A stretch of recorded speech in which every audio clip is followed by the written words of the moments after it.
everybody, and welcome to the stream. Tonight it is the American War of Tears final. It's gonna be pretty good. I am super excited. Gonna be a best of 9 series. Let's change that. Should be pretty good. I'm excited to see this. I've seen cloudM play before, as well as Psionic Aftermath, so it's really going to be awesome to see what they do. Right now, the process is being done. Oh man, this cup doesn't taste right. So, it should be pretty good in the casting channel. And it should be pretty good. So, right now,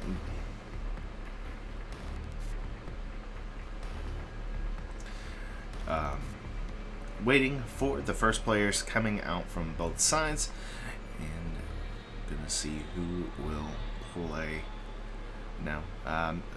As we are waiting, I will go ahead and bring up, so get it here while we're getting this taken care of, squared away.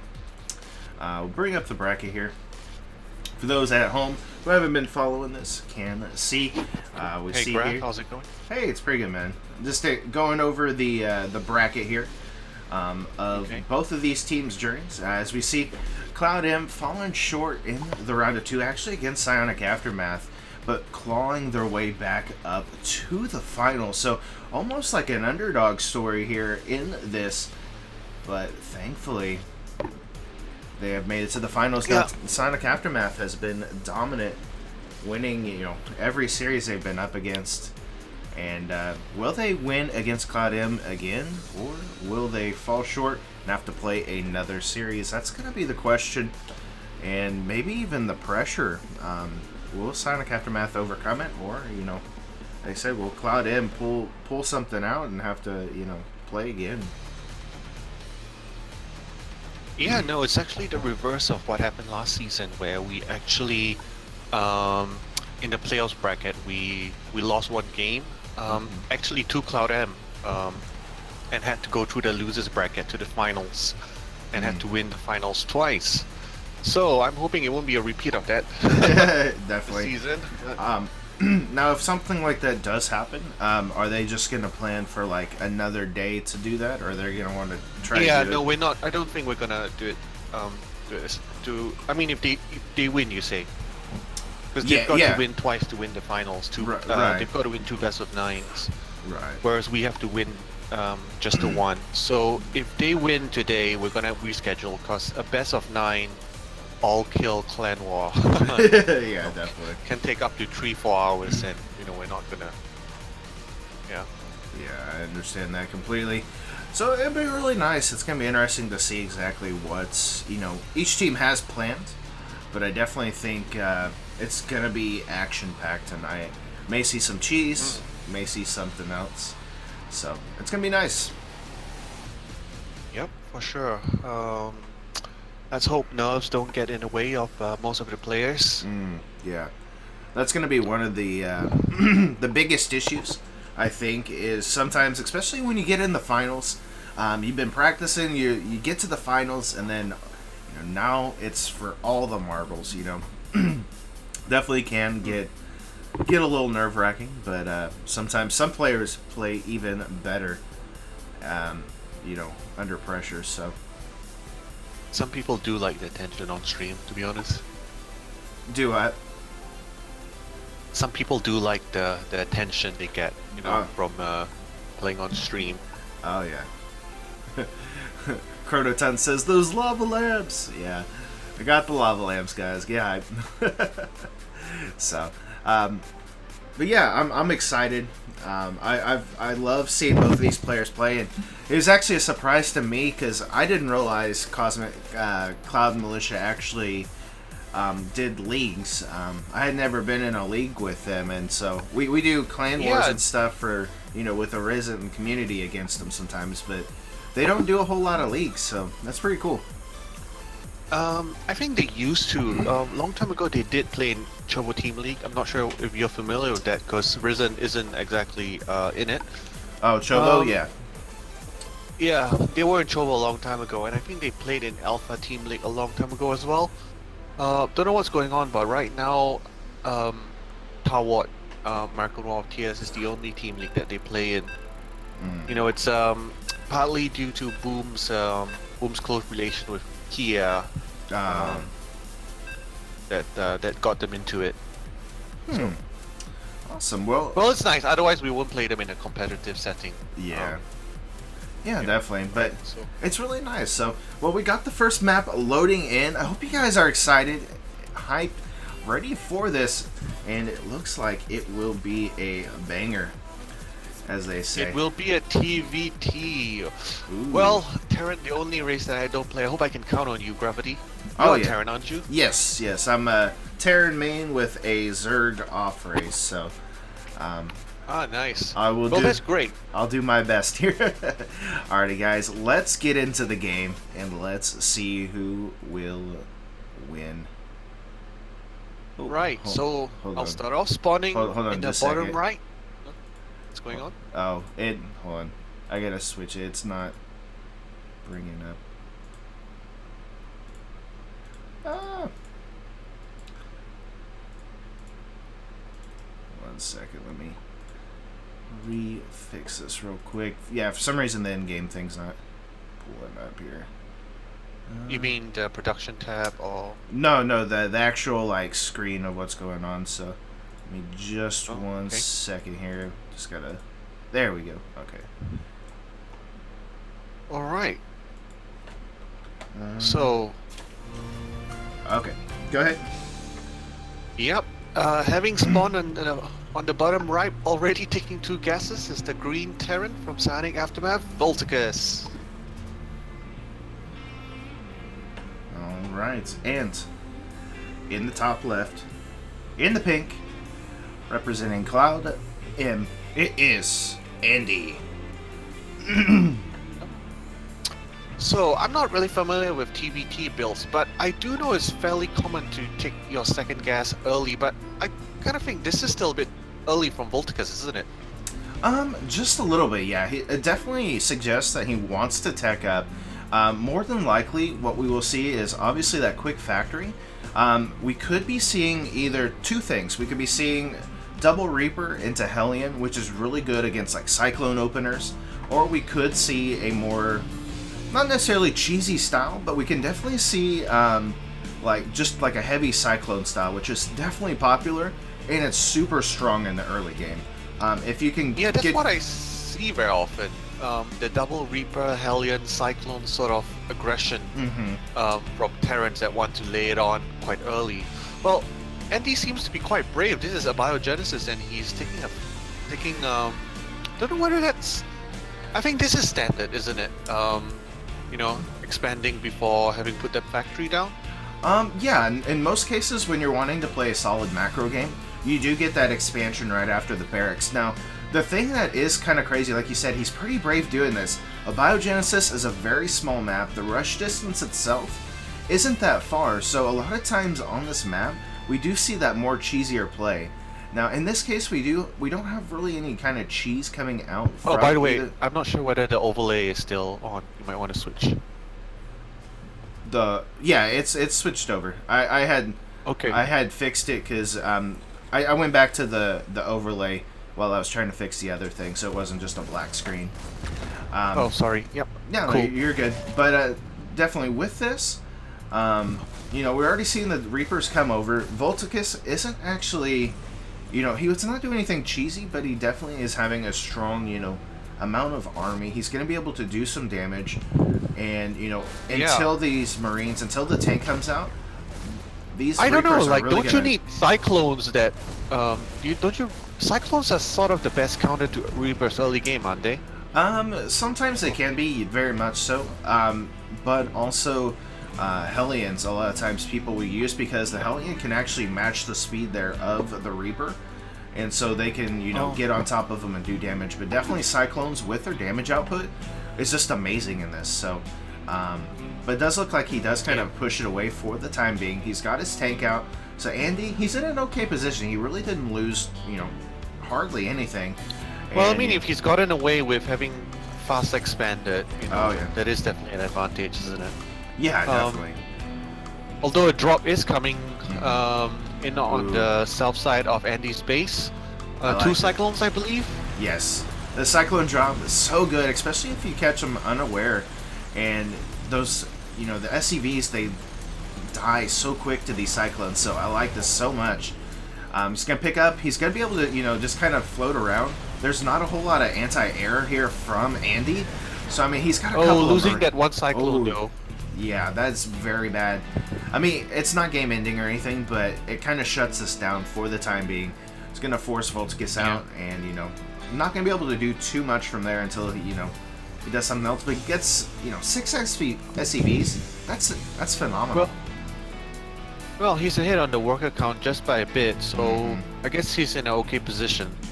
Yeah, and he's going to come in here with the Liberator and get even more kills. And like I said, Andy doesn't have a whole lot of anti-air, so the only thing he can really do at this time is just move those SCVs out.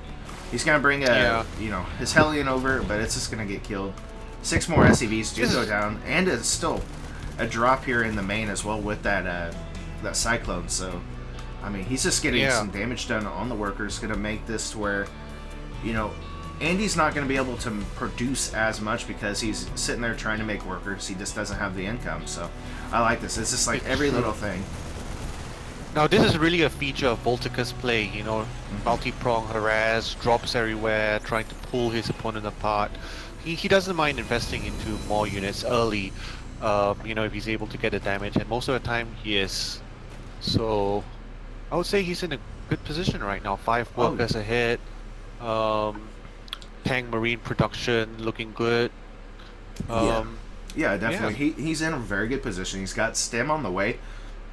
And even though he didn't have his expansion up as quick, the damage that he's done is kind of retroactive, where it's like, okay, yeah, you got your expansion up, but now, we're even in a sense, even though he's ahead in workers. So, definitely very strong. Now, this next push coming out will kind of determine how this plays out. Will Volticus be able to, just siege up, be able to hold his own, or will this kind of attack coming from Andy be able to do anything? And the answer looks like Andy's just gonna go home. He's not willing to risk what units he has. I think he's waiting for, his +1 and everything to get finished before he even, tries to attack, which, might hurt him a little bit. Not putting any pressure on him. He definitely seems to be the more greedy of the two, having put another command center down. Yeah, he almost feels like he's behind. Because of the damage that did get done, which, I mean, yeah, he's got 6 workers in his main. So he definitely feels like he's behind. He's trying to get the production up. He's trying to get, I need another command center so I can get more minerals, I can get more gas, so I can start fueling more of this production. And I like this, though, from Andy. He's trying to assert dominance here on the map. Just trying to make sure he's out and around, not just, sitting at his base being susceptible to attacks. So, I like this. Yeah. Stim almost done now for Volticus as well. So, I'm thinking Volticus really just waiting for that stim. We're actually going to see a drop coming in from him to really start trying to, even do more harassment. So, yeah, I was about to say, I'm not used to seeing Volt sitting still. Even if he's macroing back home, he usually likes to, send drops around the corner of the maps, do some harass going. Well, I think the reason a good APM. I think the reason in this case was because he knows where Andy's position was. He knew he was right in front, so he didn't want to send out a drop and then not have those units to be able to defend against. So seeing that he's safe, he's going to come in with those drops. He's going to get a couple kills, 5 more drone kills, or SCV kills, and even more now. And so, going to drop into the main now as well. And Andy just does not know what to do. He's moving his army everywhere, not getting in the right position. We're going to have another drop coming in for Volticus, and he's really just making Andy work. Yeah. It looks like Andy's had enough now. You know, he's had a lot of times where he had to pull the army back dealing with you know, the little harassers. So it looks like he's finally had enough, going for the push. Ooh. He's just taking so many shots there from that tank. And, you know... I don't know, don't you think Volticus tanks are a bit too spread out? Well, in this case, no. I think they're okay. This bottom tank, maybe. But the only reason why he sieged it up is because he saw it was coming. But you definitely want to have a little bit of that spread, so whenever Marines are coming in, or you have, you know, Marauders or whatever, you're able to do more damage, spread it out, to where they can't just, you know, get on top of you and, you know, just take out your whole tank line. So spreading them out like that's pretty nice. I mean, they're all, you know, pretty much covered of each other. Gonna have another drop here in the main of Andy's. Volticus gonna come in here, gonna get one of those tanks for free. Actually loses a good chunk of those units. He's only gonna get out here with maybe one, but now Andy able to take out both of those, so now he has had enough. He's tired of all these drops and trying to defend with what he has here. Oh, I think we're seeing a parade push from Volticus now. Yeah, 4 tanks and a bunch of Marines on the way. Yeah, he thinks he's got this now. Yeah. He feels confident. Yeah, he's got a good tank count. He's got, you know, a good Marine count. He's got to be careful that he doesn't just lose these to nonsense, but he does have enough tanks. He should be able to clean this up, but I don't know. There's so many medevacs. Oh. I think the siege up was just a bit too late, wasn't it? Yeah, definitely. TBT just seems to be so much of a positional type of matchup. It very much and, is. You know, it's not like, you know, most maps where and it's so unforgiving. Like, if, you know, once your units are out of position and you get jumped on, you know, you know, a lot of times it's just game ending. So I don't know. Volticus definitely giving away a bit of his the lead that he worked so hard to build. Yeah. I mean, overall, he's still doing very good. He's still ahead in workers. He's ahead in army supply. So even though he lost some, it's not game ending. But however, it is kind of scary. It does push him closer and closer to that tilting point to where maybe Andy could come back. Now, most of Andy's supply is in those medevacs, so he doesn't have a whole lot of ground army, but he does have a lot of healing potential and drop potential. But you know, it can go either way at this point, but it is very much positional, especially on this map with all the different chokes and stuff. You know, so yeah, Bio is a map that I veto just because it's so small, so choky, and it's just a bit too aggressive for my liking. Yeah, definitely. I mean, especially like when you get into the other matchups, like especially against like Zerg and stuff. Oh, he might actually catch us off guard. Just siege up. Bolt's tank actually sieging slightly later than Andy, so. Oh yeah, this is bad for Volticus. He was doing pretty good. This is what I mean. You know, this was just a slight second of mispositioning. You know, where he got his siege tanks to siege just a bit late, and look how devastating it was. Oh yeah, I mean now he's kind of falling behind. He's taking so many shots from those tanks. He's gonna try to, you know, get some of the reinforcements here, but this is just very scary enough now from Andy as well. Yeah, he might get a couple of medevacs, but overall this is very scary right now for Volticus. He just doesn't have a whole lot at home right now, so he's got to kind of hold himself back, but got to be careful that he doesn't just get himself, you know, trapped here. So. Yeah. His macro's good. He's got plus 2 on the way, while Andy, he's got the upgrade advantage right now. He's on +2, +1. So I mean, he's got more damage coming out, but I mean, he's still, both sides got to be careful on this. Gonna have a drop come out from Volticus. Gonna try to you know, put the pressure back at home, and you know, I think Volt realizing that that's pretty much his, you know, where his strength lies, pulling his opponent apart, multi-prong harasses, multi-drops, you know, while he builds up his main army again. Yeah. He definitely cannot push out, you know, with the force he has right now. No, and it looks like Andy is looking to actually start pushing into this, actually stemming forward to see, you know, where he can go. And Volticus is going to try to do some damage, but is he going to have to force himself back to, you know, see what's going on? Yep, this is exactly what Volticus wants, you know, doing some harass, buying time, making sure that Andy does not, is not able to focus on a big frontal attack. Yeah, I mean, he will be able to get these medevacs and shut this down. But yeah, I mean, he's focusing the CC. I don't know. I think focusing some SCVs would have been good in that situation. yeah, he should have been doing that. I think it might have been a misclick there. Yeah.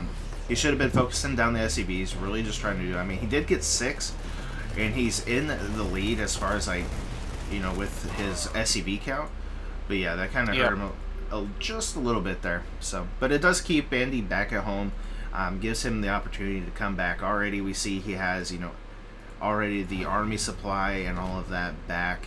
So overall, not terrible. He's really oversaturated though on his third, having 31 SCVs. So he's not, even though he's ahead in workers right now, he just doesn't. He's not mining efficiently. Yeah, yeah. And so it's really it's kind of hurting him a little bit, but yeah. So. Both sides just scanning around, seeing where their opponent is. He's going to move in here. Going to try to stem up Siege as well. And, oh man. Voltskis just not able to get the good... you can see the double upgrade advantage of Andy coming through right there, with... +3 coming through.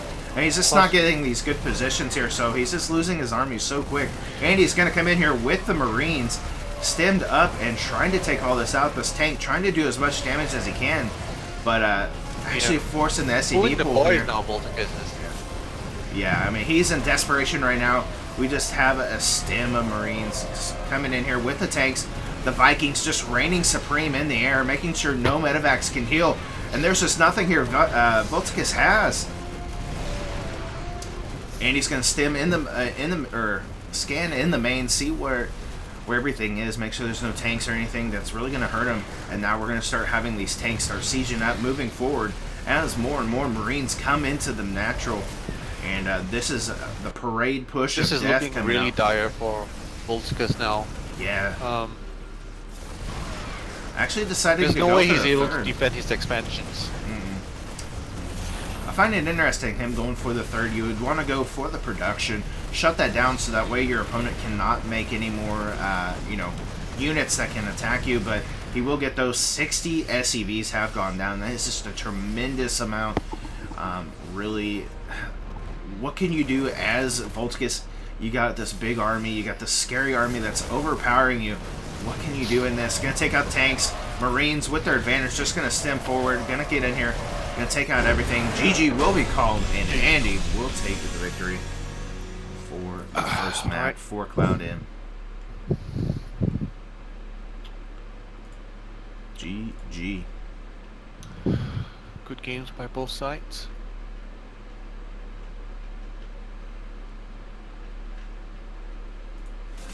There we go. So yeah, GG. Definitely, it's so crazy sometimes when you see like just those little things.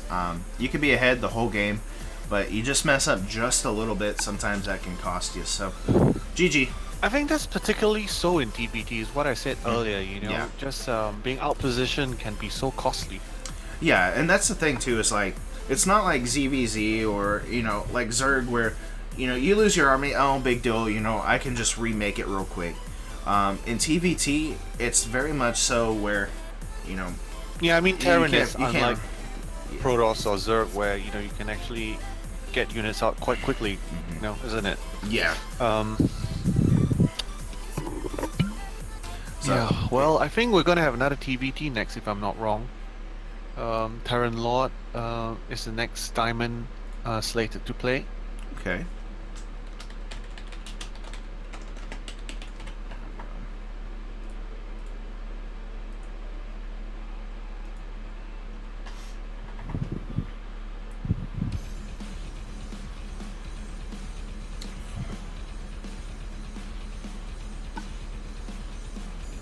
I think, because of the delay, these guys might still be watching the stream. Oh yeah, it's fine. Yeah, because it's right where he just took out the third. So. Yeah. So how's Risen doing these days? Gravity, like you guys, I know you guys are playing in ATL. Any other team leagues? We're playing in the new season of Validity Star League. Obviously, as Risen was the winners of the first season, we're coming back. There's a lot of change and stuff going on right now, so there's just a lot of stuff going on. We have some leadership changes and some decisions that we've been trying to make. So there's just a lot of stuff going on right now. So we're trying to, I guess, reground ourselves and then just kind of make sure, where we at, where we want to see this going. And so we're not doing as many clan wars right now, and it's just because the person that did a lot of our scheduling and stuff recently kind of stepped down. So right now we're trying to fill the position of like someone that helps like schedule everything. So right now, as far as like clan wars and stuff are kind of slow, but still, we're growing. Yep. Well, that, I guess then you have some time to cast for us, then, wouldn't you? Oh yeah. Actually, great. Last night got to cast Validity Gaming versus Reign Supreme. That was a good matchup, and I was supposed to do another one after this, but it looks like they had gotten someone else. So, and then just got some events coming up. I'm sure we'll keep you occupied here for a while. Oh man, I appreciate the second. So. I'm quite sure that this will go down to the wire. Oh yeah, I imagine so. As good as this has been, but it looks like the map is loaded in. Let's see who will have the victory here. Let's get into it, guys. Yep. So spawning in the bottom right. Hoping orange will be a better color for him than green was for Volticus last match. Is the orange Terran from Psionic Aftermath, Terran Lord. Alrighty, and in the top left, in the pink, will he continue his run here for cloudM? It is Andy. Alright, so let me fix the score here. There we go. Alright, so another TVT on Catalyst. Catalyst is a really nice map. It's bigger. It has more pathways. The potential for drops for harassment is still there. So players aren't as safe as, say, like if you go on Blackpink or something like that, but it's really nice. I'm wondering what each player would do. I know on this map a lot of Terrans do like to go for that Cyclone opening, so will we see something like that already? Double gas coming out from Terran Lord. So he is looking to tech up. He's looking to get that factory right off the bat, whereas Andy, he's going to go into that expansion. So I like it. Actually, doing the little heart, I like that. And then he will put down that good old CC. So it's been working real for him. He has, like I said, he's not as good as, taking the damage, but he is able to, kind of rally through, get his good positioning going, and able to do that. So yeah, I think he's the kind of player who focuses more on his on one main army, making sure they get good positioning, good control. So yeah, I mean sometimes if you don't take too much damage, and you macro well enough, finally being a hit with the army advantage can win you games. Yeah, definitely. And so it kind of goes back to what you were saying. TVT is very much like a positional output. If you get into, you can get into great positions, you can do a lot of damage, but if you get into one bad position, one bad thing, it can definitely, ruin whatever kind of lead you had. We do have cloudM's Reaper, Andy's Reaper, actually just kind of staying at home, trying to defend, as we do have a couple of Reapers coming through, and it looks very similar to the last matchup that we just had. Going with the Cyclone, gonna go into that Cyclone drop. I think Andy would have seen previous of, yep.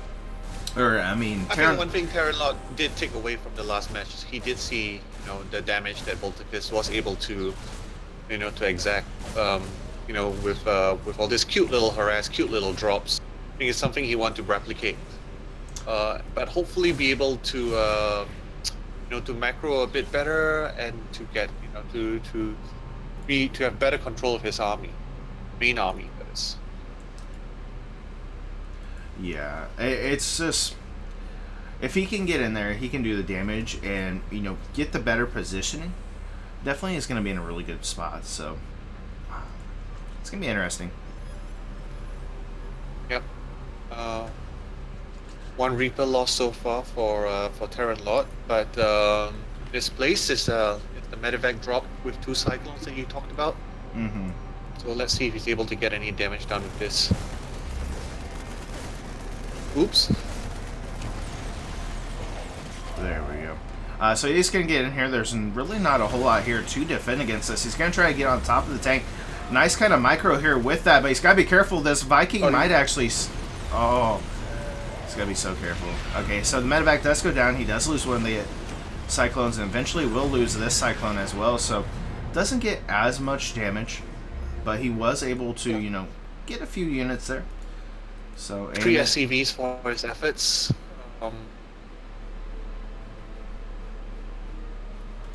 Yeah, and now we're going to have the Liberator come across, just kind of like normal. He's going to get on here onto the natural and actually, start trying to do more damage. Try to get those SCV kills and even the pools. If he can delay mining, that's really going to help him get more production out and, kind of put Andy back. It's just like those little things that you can do to really kind of get a little bit of an advantage. But with this Viking being so dominant, he's not going to be able to really do too much after this.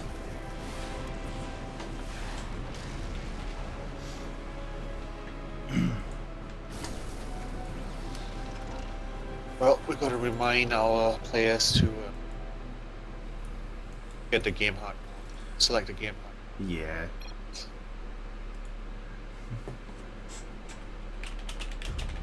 Right, so Terran Lord's CC fine done. We'll be looking to catch up now. Having not done enough damage with his double cyclone drop and Liberator harass.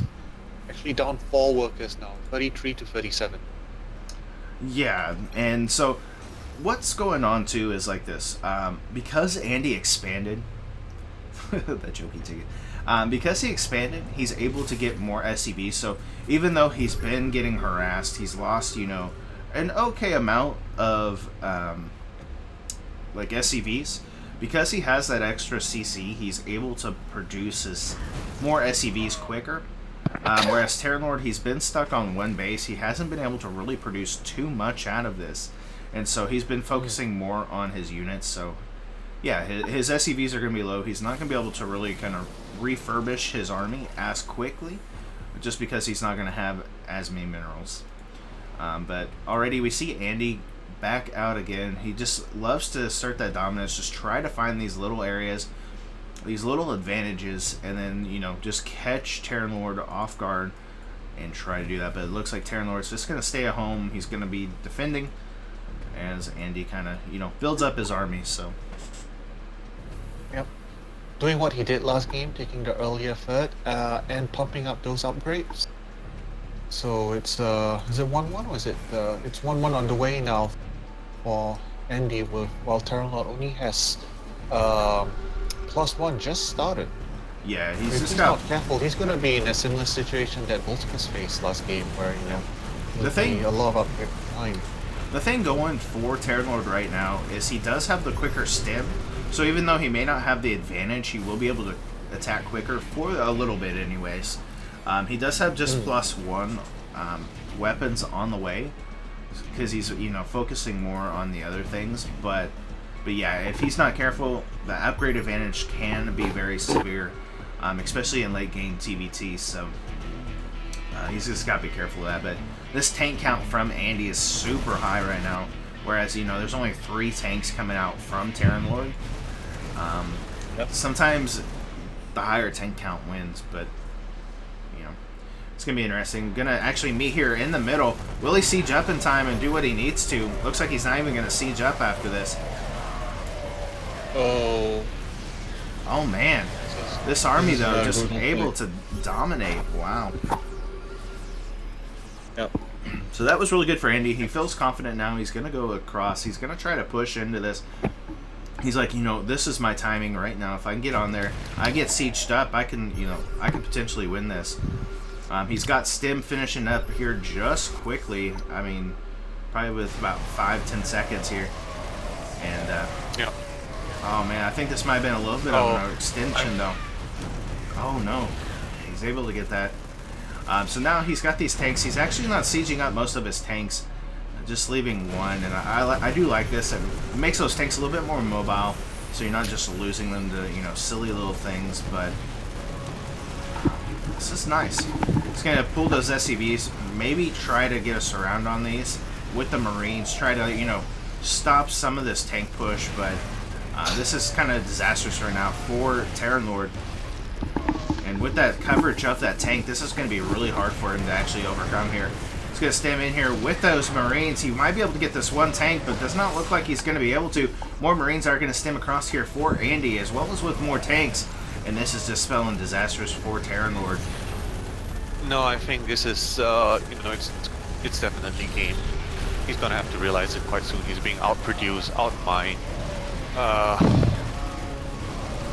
outgunned in the battles as well.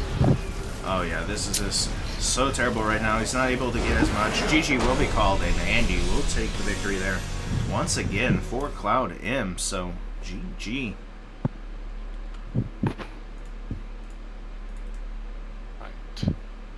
So for the next game, just want to make sure that we can get US West server at least, because Sullivan is playing from Australia. So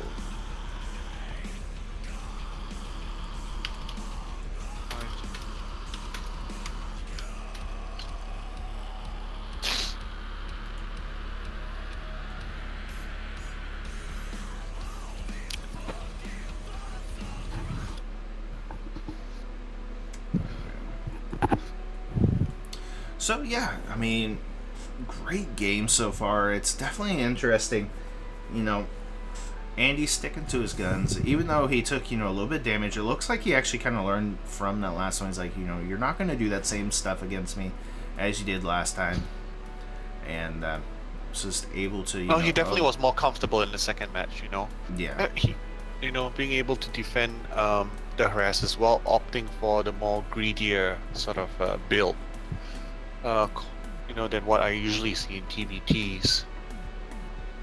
It's like we said, the double gas opening into 2 Reapers and Hellions or Cyclones seem to be the more common, but Andy seemed content to, to just fast expand, get a Viking out, defend with Marines and Reapers and tanks at home, and eking out the economic advantage. What maps are available? Just not canvas.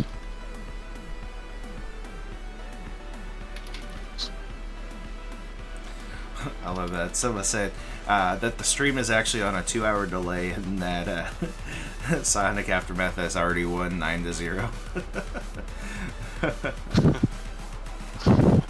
That's funny.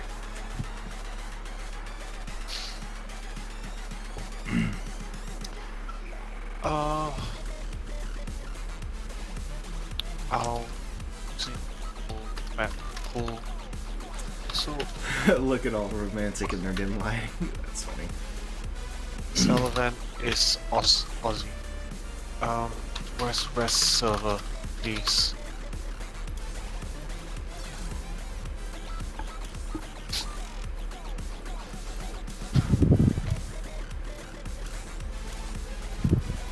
I do love the setup that you got there, Gravity. Thank you. Lava lamps, dim lighting. Appreciate it. Well, I got some other lights too, and right now it's still kind of daylight outside, so but I have some lights, but they have AAA batteries and they're dead, so it lights up all my desk, and then also have some that lights up my flag in the back. So I like them. I've used to collect lava lamps a lot, and now I'm getting back into it. So if you guys ever want to send me a lava lamp, feel free to do so. I'll put it in the stream, but but I love them. And I think it makes a cool atmosphere, makes a cool background, and just everything. So I always forget where the Where is it at that... Oh, no, it's not social. Language and region. Okay. Western. Okay. What do you mean server? Yeah, I was just making sure that I was on the right one. So.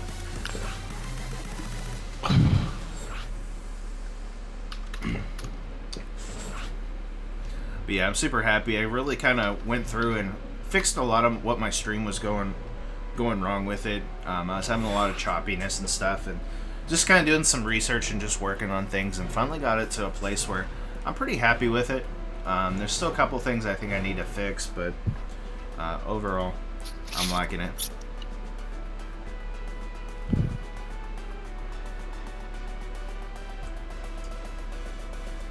Yeah.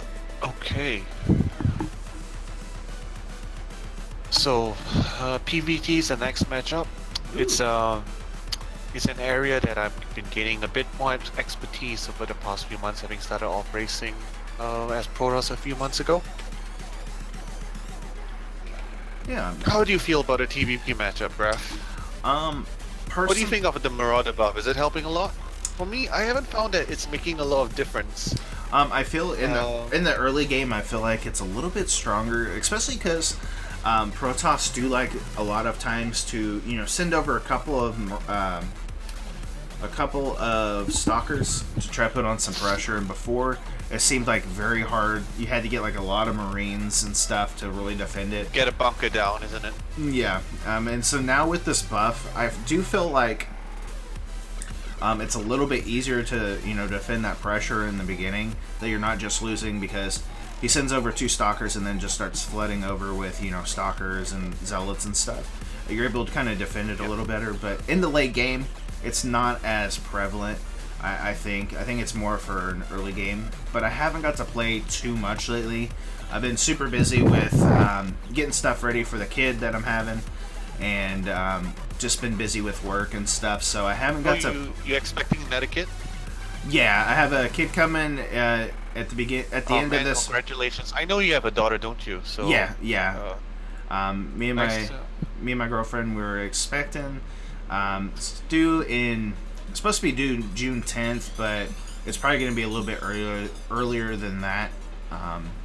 So they're gonna want to induce her and all that, and so just getting that ready. We just got the baby room all set up, so it's been nice. But yeah, just getting the house ready, and then also just working and stuff. So it's been fun though. Yeah. But it does look like we are going to be getting into the next match here, so I'm super excited to see how this plays out, and what kind of transpires from all this. We got the game hot version this time happening with Central US. All right. One second. There we go. Cool. Alright guys, let's get into this. Let's see who will overcome transgressions, who come over all the fun stuff. Let's get into it, guys, and let's see who will win. Okay, and they're gonna remake. Okay, I think we actually all... Okay, so we all have to set our servers to US West. Yep. Set our servers to US West. Remake party.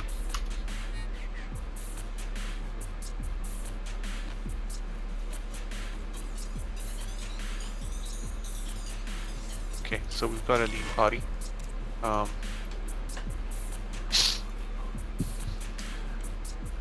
We all gonna leave the party.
we're gonna do selective casting.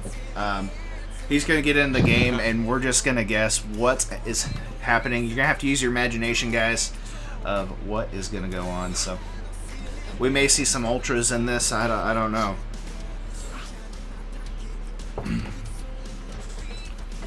Imagine like if ultras had like side blades on the end of their pincers, and they could just like tear everything up. Like you could get an upgrade as a zealot upgrade to where if your opponent goes, like ultras, you can like ride on the back of the ultras and then like start attacking the other units. Hold on, just break that. Game start.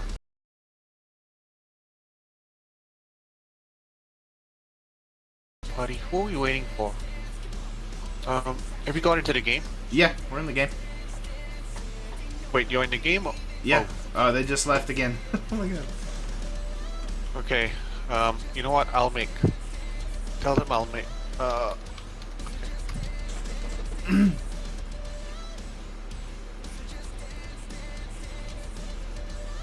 Okay. So just tell them I'll make, and then they can join off me. Yeah. They all left the party, so I can't tell them. Just okay. Okay. All right, guys, we will get into this game, I promise. But it'll be just a minute here. It's WCS Game Hard, isn't it? Yeah. Yeah, you just click on the map and then just put create with mod and put like the WCS mod or whatever on it. Yep. Alright. Okay, so...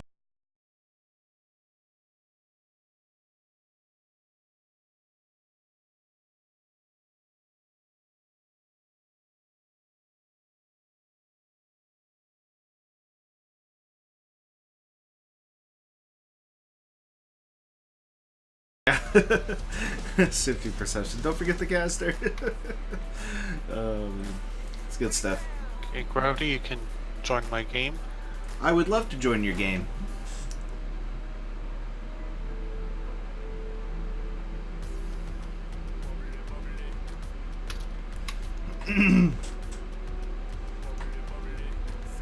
Bubbly, bubbly.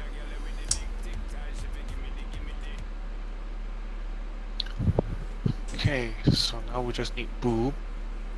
All right.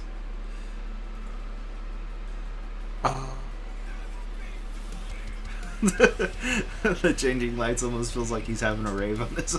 It feels like that, man. Sometimes I wish I could make him go faster. I was thinking about getting one of those lights that have like the 3 or 4 lights, and I got these ones, the light bulbs that change color. And I was thinking about putting like different ones on those, and then just like, like having them change different things, make it look cool.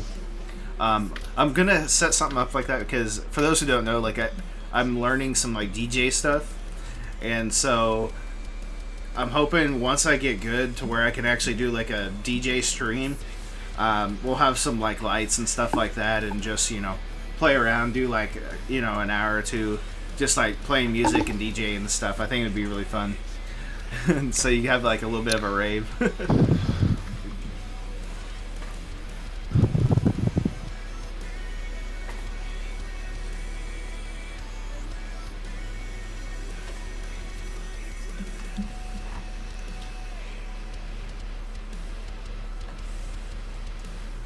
Alright.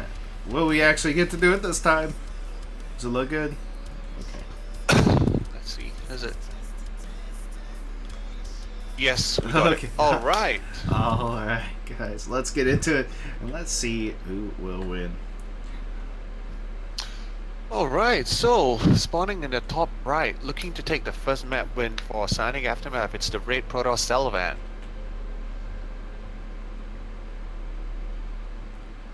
Alrighty, and in the bottom left, in the pink, is cloudM's own Andy.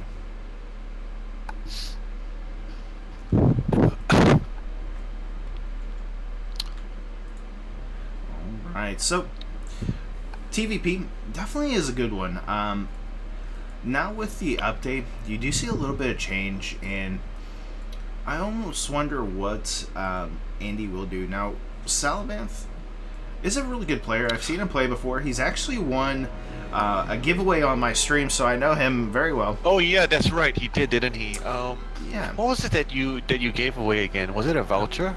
Well, it was supposed to be a $50 gift card to like That's what I thought. Blizzard, Yeah. but for some reason it messed up, so I just gave him the $50 in cash. So Oh wow, lucky boy. yeah. So for those who don't know as well, like I mean, I'm doing another giveaway at 500 followers, so I'm excited for that. But I'm not sure how I'm gonna do it. If I'm just gonna do like another 50, or if we'll do some gear, something like that. But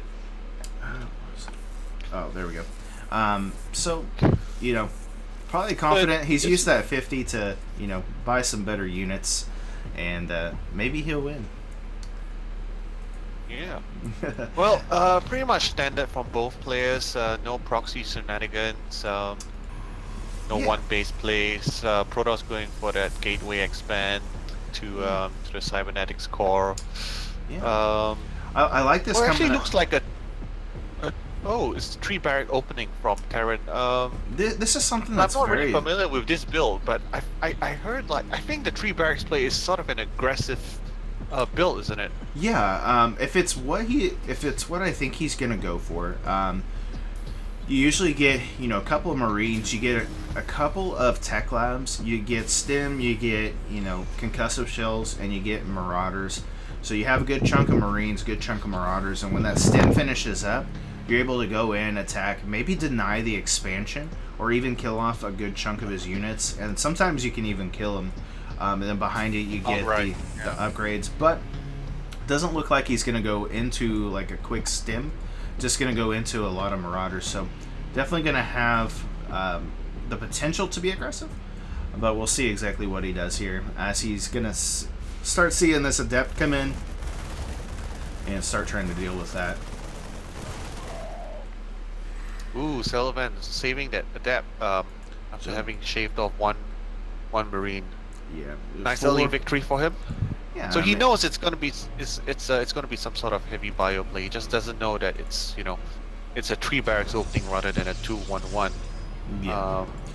He does have the Robo Bay come down, which is gonna be really nice. Colossus just demolish Marines. So if he can get a good number of Colossus over there, this attack from Andy may not do too much. He does have the Observer going to go across, and looks to actually, just kind of see what his opponent's doing. Now just getting a reactor, a couple of tech labs. Looks like he will start going into Stim and Marauders. So very interesting coming out here from Andy.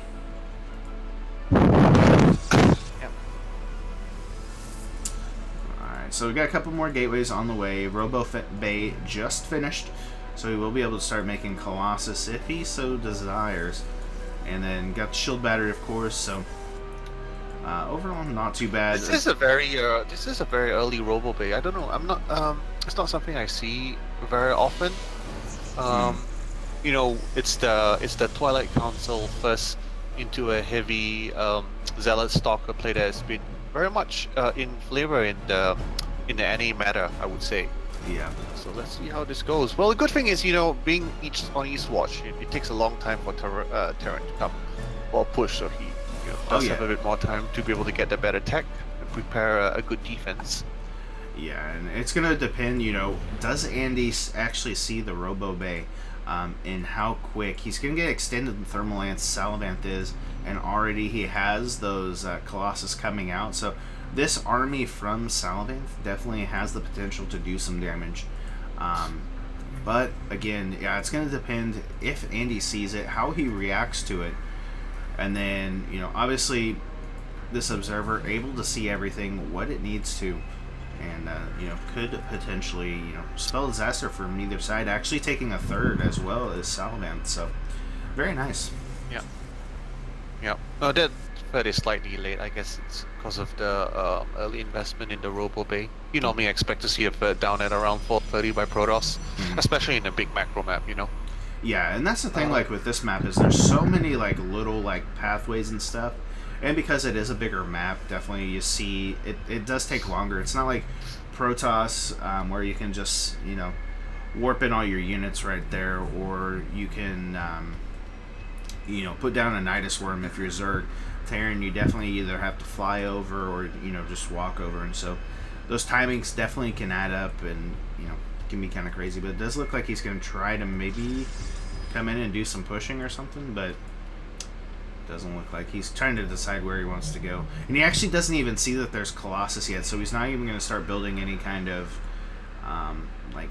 defense Vikings against it. Yeah. Yeah.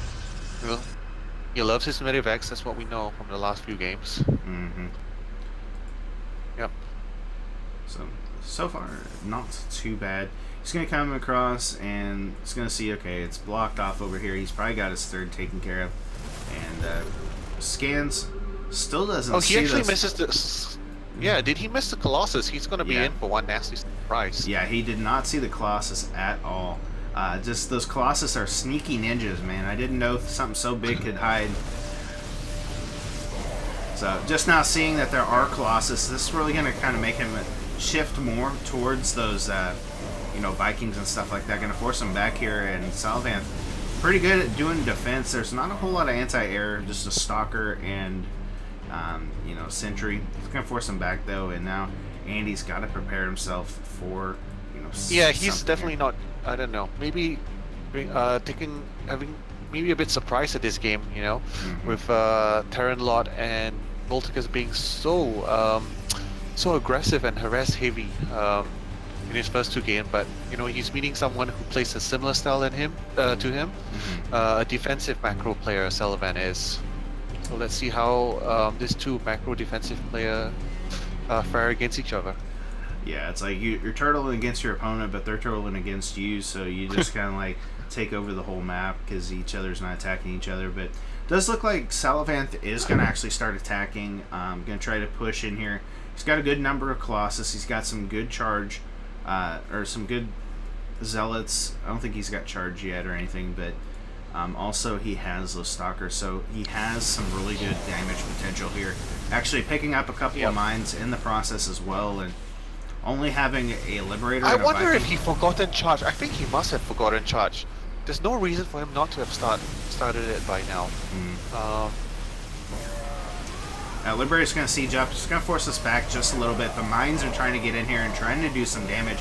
He does have an Observer, but I don't even think he has it with him at the moment. I think it fell out. And it's going to force a recall. Gets one of those Colossus, and, so far, not too bad, though. He's doing some good damage.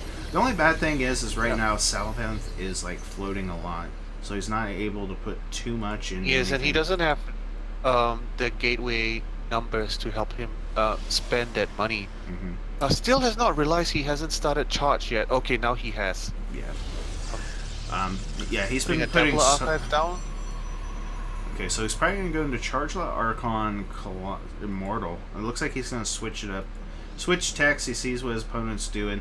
And looks like he's going to start doing that. And those charge lots are really going to help out in these engagements once that's done. As well as +2 on the way. So, both players getting upgrades. The Immortals are going to help out a lot in this fight. And then, with that extended Thermal Lance as well. So, both players setting up some good stuff. But so far, I think the advantage right now kind of goes to Salavanth. But then he doesn't have the production. The Protoss always has the better late game. Protoss has a better late game against Terran, right? So as the game goes on, if you have, in general, you have a similar number of workers, similar number of bases, it's really on the Terran to, do some pressure, find some damage, close out the game early. He does. You definitely don't want to face a Protoss with, a maxed out army with Carrier, Storm, and stuff. Oh, yeah. He does see that there are High Templar with that scan. Storm's researching as well, so will we actually see some ghosts start coming down? He hasn't started anything like that yet. He does have, a couple Liberators and stuff on the way, but that's going to be interesting. If he can get some ghosts, maybe stop those storms from happening, he might have a little bit better chance, but... That's right. But yeah, you're definitely right. He's going to have to put some aggression on. He's going to have to try to find some damage. Get some money scan there of exactly what his army consist of here. Storm's gonna finish in 10 seconds, and yeah, I mean, he's just got to do some He's damage. actually making liberators off his starport, so identifying correctly that Salvan's army, does not really shoot up. Oh, okay, he just made a round of stalkers, but still, against heavy liberator production, you really want to have a Stargate of your own. Make some Tempest or even Karis eventually. I mean, he does have a Stargate just now finishing up, and he has another robotics facility, so he's really going to go heavy on that.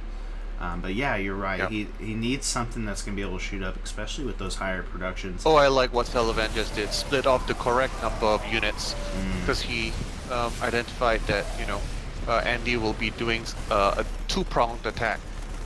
Oh, looks like it's not enough though. So yeah, mines are going to get some good connects there. Not going to take out too much, but able to do so much. And the feedbacks, the storms coming out from these are just so aggressive here. Limit that healing ability, but here at the fourth. I would actually like to see a recall, but it might be a bit too late. That gold base is definitely going down, along with a lot of probes. Yeah, I mean, that's exactly what he needed right there. He needed to take out some of that mining base and, just continue to put some pressure on there. He wasn't able to get too much done on the other side, but that does kind of slow down Salvant just a little bit. And, these Marines still going at it over here. So, oh, he actually is going to pick up these Marines. This kind of F2 and home. But he does see that it is coming, so he's going to be able to siege up with these Liberators and sees that there is that Warp Prism.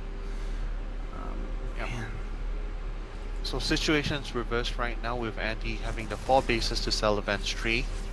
Sullivan's floating a lot of money this game. I like to see him warp in some units, or at least put some additional Stargate down. Just cause he is going heavy on the Liberators. He definitely is aware. Sullivan's definitely aware of that. Yeah, and he's throwing a couple of storms on these Liberators, just trying to damage them somewhat, but yeah. He's just trying to find the position right now. So Salavanth, even though he has a really good army, if he just runs into this willy-nilly, it's definitely going to hurt him. These Stalkers, though, are going to focus down these Liberators. Nice storms on all of those units. Just going to annihilate that all. The charge lots do come in here, are going to annihilate everything. And there is just nothing here left for Andy. Andy just Those were some big money storms. Oh, yes. Sees how Conte is, and Salavanth going to take the first victory here for Psionic Aftermath in this best of 9 series, and GG. Yep, that was a good game. All right, so I'm just gonna pop to the loo real quick. Gravity, gonna leave you alone for a minute. Yeah, you're good, man.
Right, so Sullivan getting the first map score for Psionic Aftermath.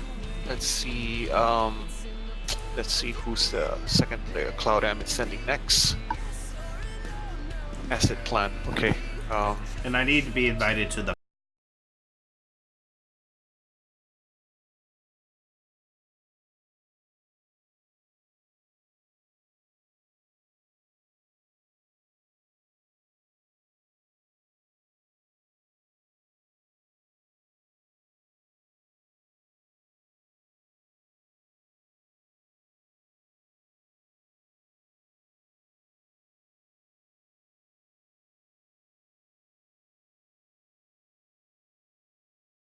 You actually can just, because I'm on your friends list, so you can actually just right-click my name. Oh, I can.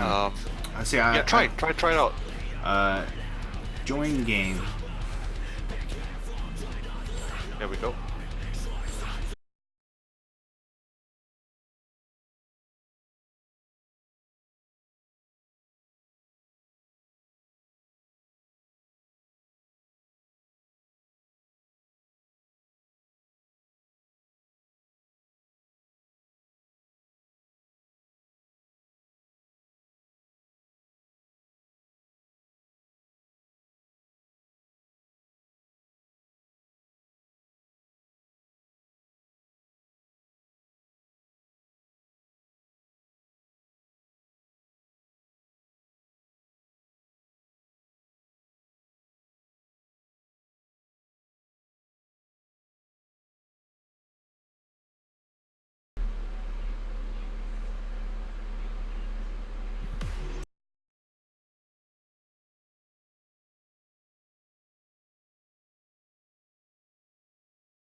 You forgot what sunshine looks like?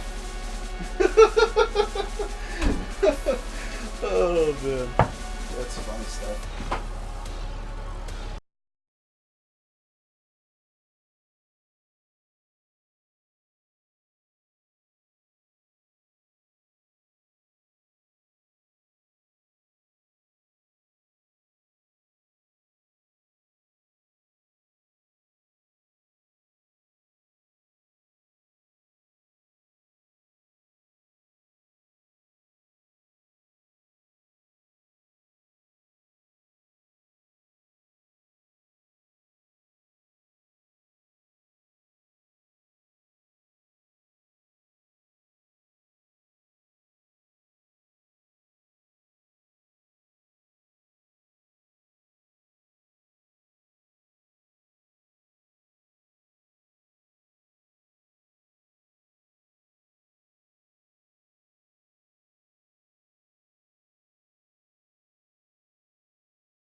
Right.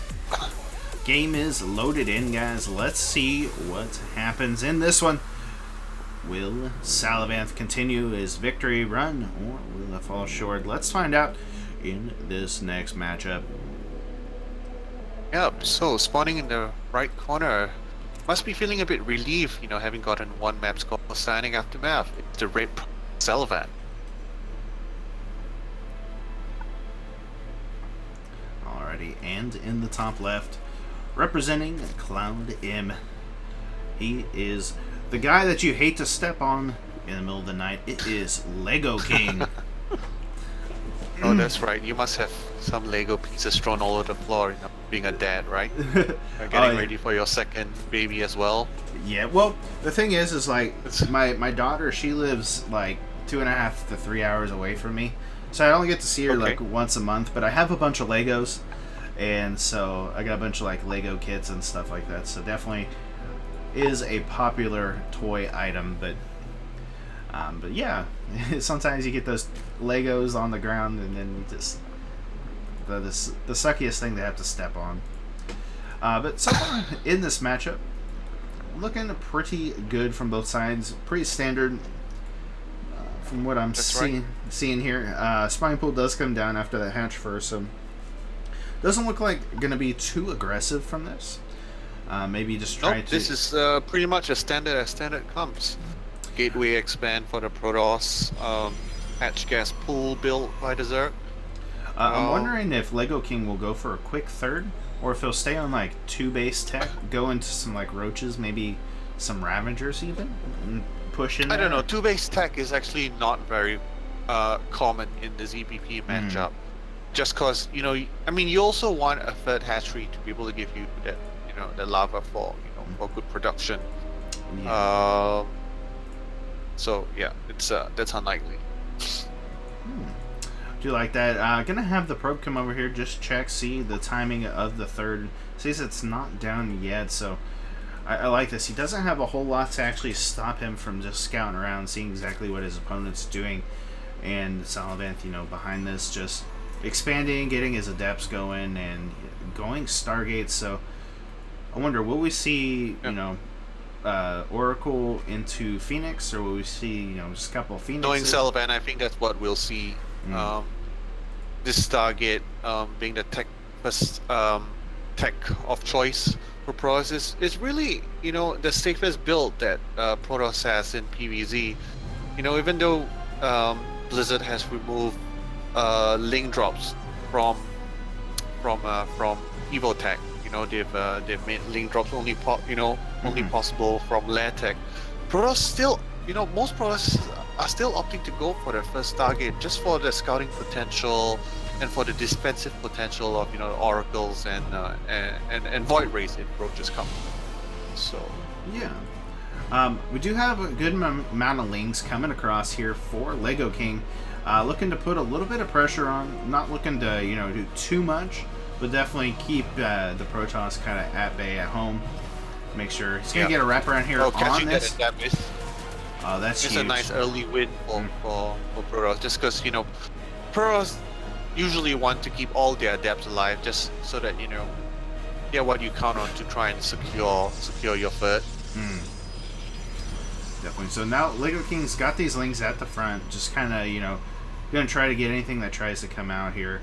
Maybe put a little pressure on, but doesn't look like he's gonna do too much behind that.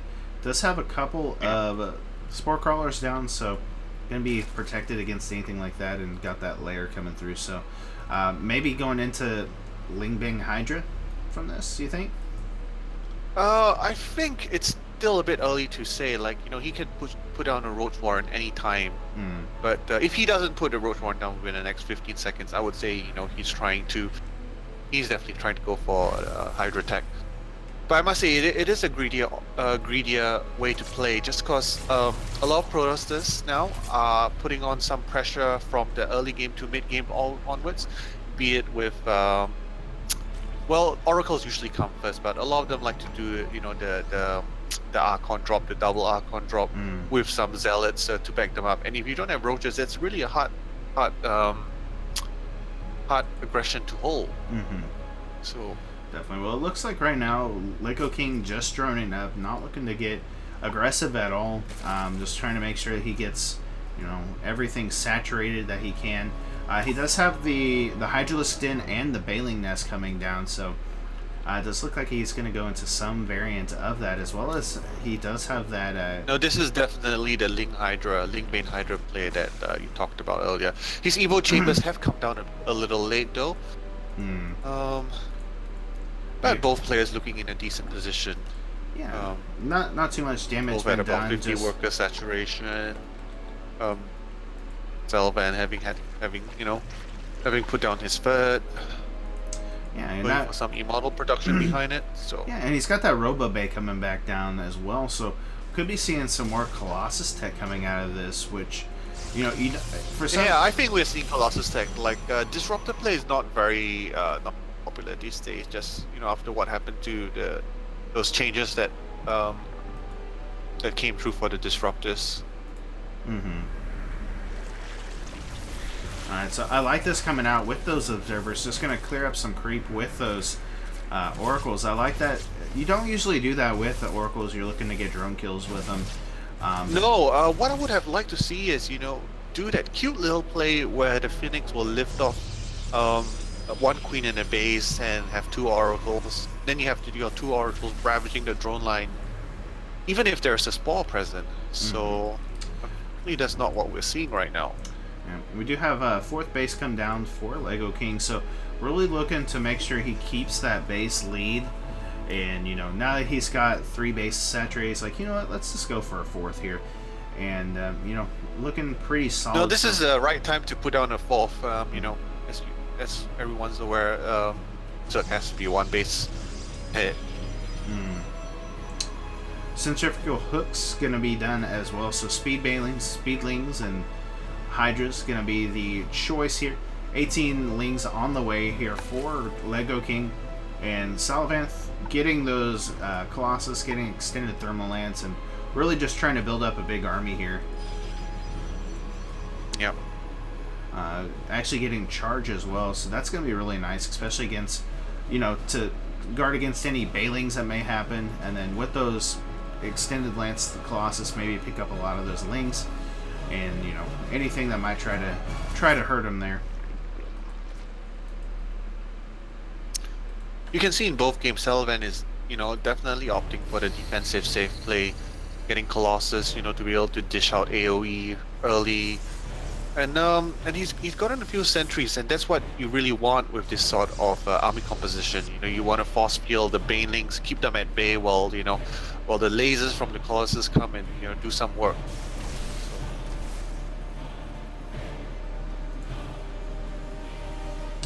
Definitely got Infestation Pit coming down as well, with that muscular augments coming for those Hydralisks.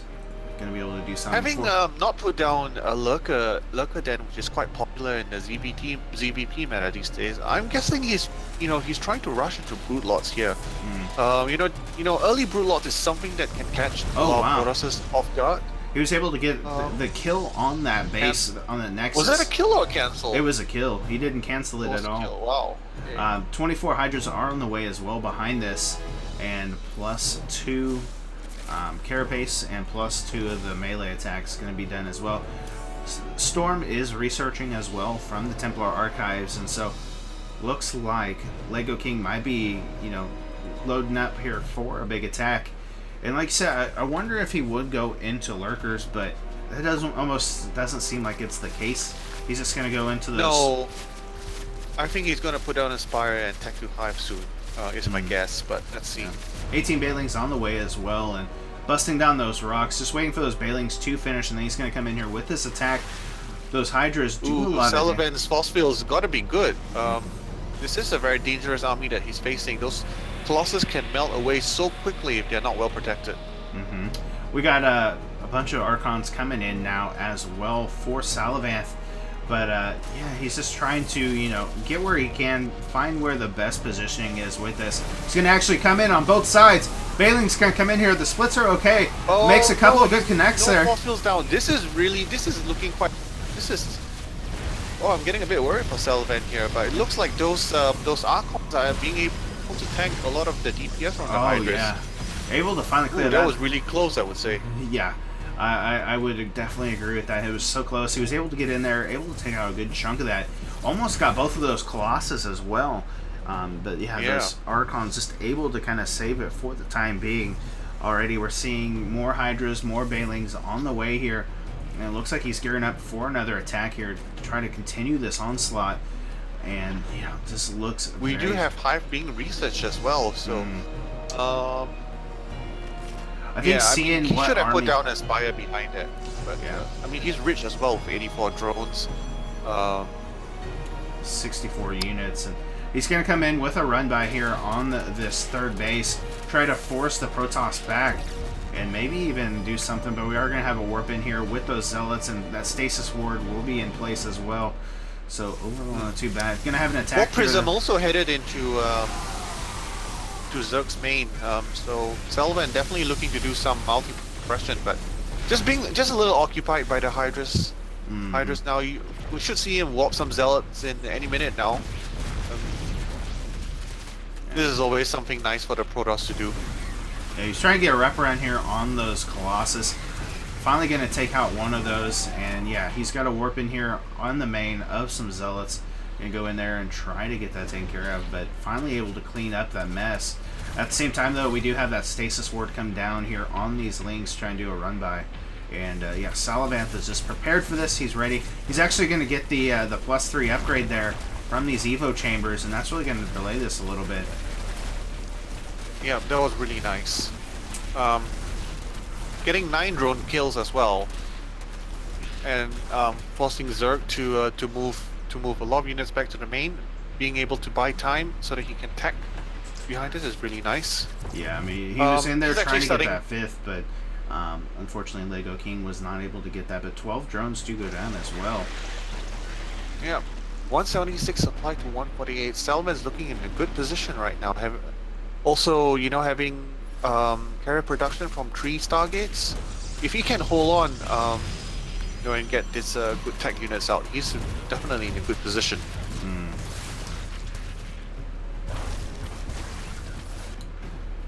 Alright, so Bailing's coming around as well, and I like this that, you know, Lego King, he's going around, he's trying to do these little run-bys, try to get what's done, and, you know, Salavanthi knows these run-bys are going to come. He's got these stasis wards down to really try to shut this down, and looks like we're going to have a little he bit of doesn't an have attack. any storms though, so this is Well, he has storm research, but he's not using it. He's, you know, no, I making mean he them doesn't into- have any high templates right now. Okay, So okay. And we have Yeah, three of those carriers on the way, and that could really kind of help this out, I feel. yeah, for sure. Bailing's gonna come in and take out a good chunk of those zealots coming in here. Those Hydras trying to take out all these Archons. The Immortals in the back doing a lot of damage, but will it be enough? It doesn't look like it. He's gonna clear this out. He might actually No, be he'll able to... need 1 round of Zealot Warpins to be able to deal with this, but it looks like he's a bit busy cutting back. Okay, Yeah. here we go. Okay, with 2 Colossus and a couple of carriers coming, he's able to defend his 5th base. He does have that 5th base up and running, and he's doing a pretty good job of, you know, pushing that creep forward, actually almost to the 3rd here, or the 4th rather, of Salavanth. So if he can get in there and, you know, really start spreading this creep, it will really help him, you know, be a little bit faster, but also, you know, just have that vision when he needs to. So I do like this, but with those carriers coming out, this is going to be really scary for Lego King, and we see him actually going into Ultra Tech. I don't know if I necessarily agree with this, especially with, you know, what Salavanth is going. But, you know, maybe he'll... I don't know. It's actually fairly popular to get ultras against carriers these days. Though it does seem a bit unintuitive. What a lot of Zerg players like is, you know, to get some ultras just to be able to soak up, you know, all the DPS from the interceptors, while Hydras or Corruptors, you know, lay on their hurt. But yeah, I'm not a fan of it, to be honest. Like, you know, whenever I do my PVCs and I see carriers, nope, I'll be going for Corruptors or Infestors for some of their Neuroparasite ability or Infested Terran. He's added more Stargates on, too, so he is going to go into this, like, kind of almost full, like, air toss army and really start ramping up the production. He's got Void Rays on the way as well. And this is kind of scary coming out here. Bailing's trying to get some good connections here. He's got to be careful of these stasis wards, actually getting a couple more units there. He might be able to clear out this ground army, but will he be able to actually take care of these? Oh, he might actually be able to take care of those carriers as well. Yeah, no. I think Lego King is definitely doing a good job focus firing the carriers, but still a little bit too much for him. He's having to back up. I like that he's not overextending too much. He's losing a lot of his units, but he's not just losing everything. He's pulling back. He's, you know, re-engaging, reinforcing himself, and then going back in. Really kind of forcing the Protoss to kind of move around. And now going into this other base, he's going to be able to take out that base and then maybe, you know, continue in another direction here. Yep. So I like this. The Protoss army not very mobile, so he's not able to get too much. Actually gets a couple of links through here. This Adept not doing its job. He's going to get in here and get on all these links bases. everywhere right now. This is definitely a nightmare for Sullivan to deal with. Getting a pretty good amount of kills there. 43 probes do go down so far. More on the way as well. Trying to move those probes out as much as he can, but just not looking good right now. He's able to get a good amount of these zealots and get everything. Gonna go on here. Gonna get this base as well. This is really just kind of stretching Salavan thin right now. Looks like he might be able to kind of, you know, push us back for right now with those storms as well. This is just kind of scary. almost double in supply Berserk is if Salavan doesn't do some damage now, this was gonna be real tough for him. Yeah, I think we might see him tap out soon. Yeah, and Lego King gonna take the victory there with an amazing performance there. Yeah, I mean, it was a very scary, it was a very strong army there, but Lego King able to just kind of wear it down, able to get in there and do what he needed to.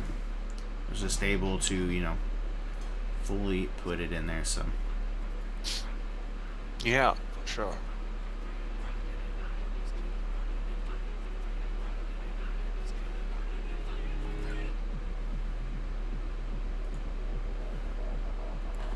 So GG. Yep, that was a good game. Salavan actually has a strong PC, so definitely, so well done to Lego King for taking out. Oh man, that was lagging. Taking Salavan out.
All right, so we are setting out Skizzy. He's our one of our stronger Zergs. That's not GM, so hopefully he'll be able to pull off some wins. Yeah. It'd be nice having a mirror match there. So,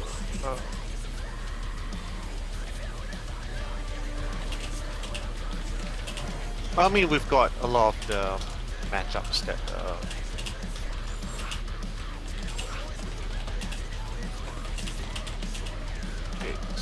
only ZVZ and PvP left that we haven't seen. Nice. I'm excited. I love ZVZ. I love watching it.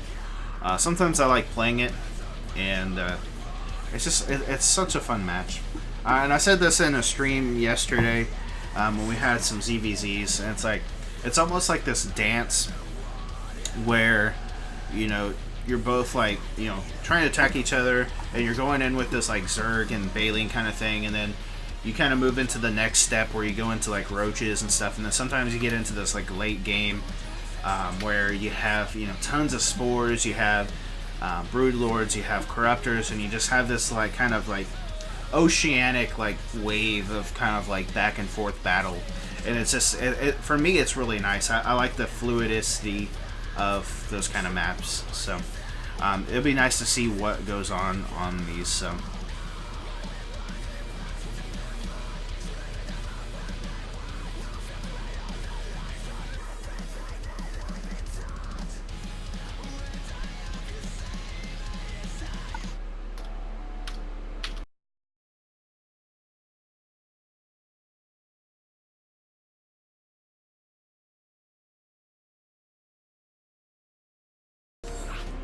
Okay. So I just had to remake server. Once I'm in, if you can get the other guys to join, that'll be great. Alright. Well, your guy is the party leader.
We'll see what he does. Yeah, definitely. Alrighty, let's get into it, guys, and let's see what will transpire out of this.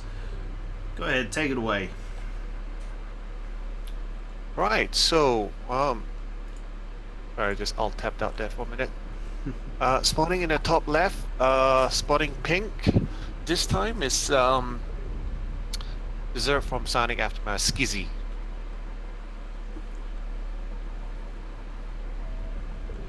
Alrighty. Well, there we go.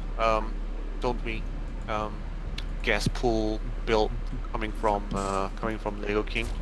Alrighty, and in the bottom right, in the blue, he is Lego King. Yeah, going at that spawn pool, definitely will be able to allow him to be aggressive. He's going. It looks like almost he's going for that 14-14-14 kind of build where he can get that earlier, like get everything quicker, and then maybe do something with that.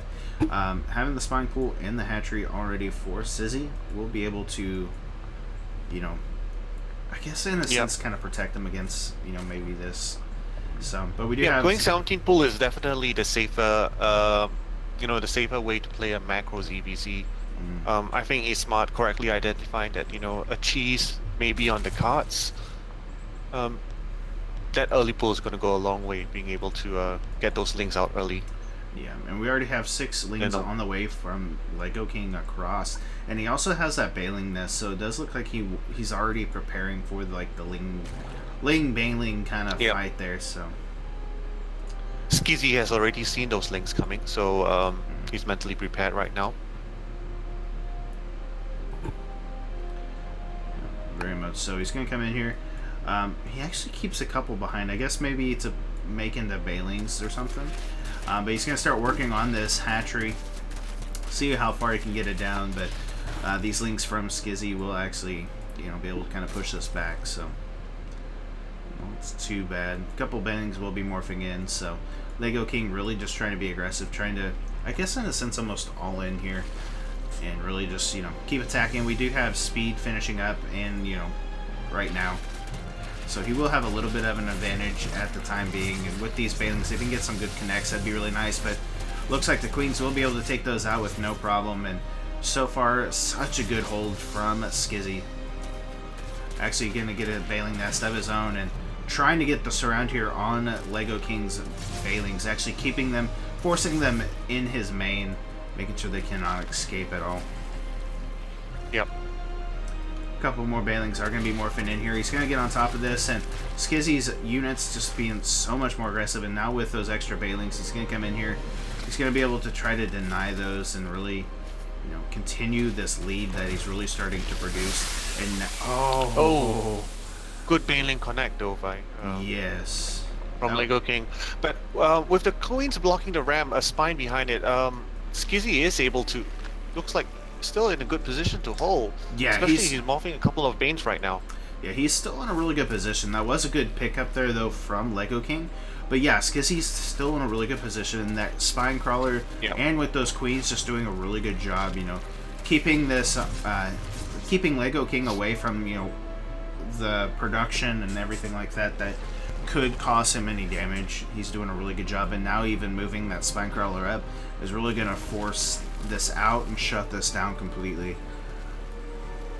Already we do see that Lego King's kind of done with the pressure itself for a little bit. Actually going with that expansion, going to start trying to macro up, but he is still, I guess, a little bit aggressive, trying to make sure that he continues on getting lings and really just trying to keep Skizzy on the on his toes. Yeah. Well, I mean, Lego King knows that he can't break this. That's why he's expanded behind it, hasn't he? Yeah, he's understanding. 3 Queens, 1 spine, Bane spread out. He's not going to be able to break this.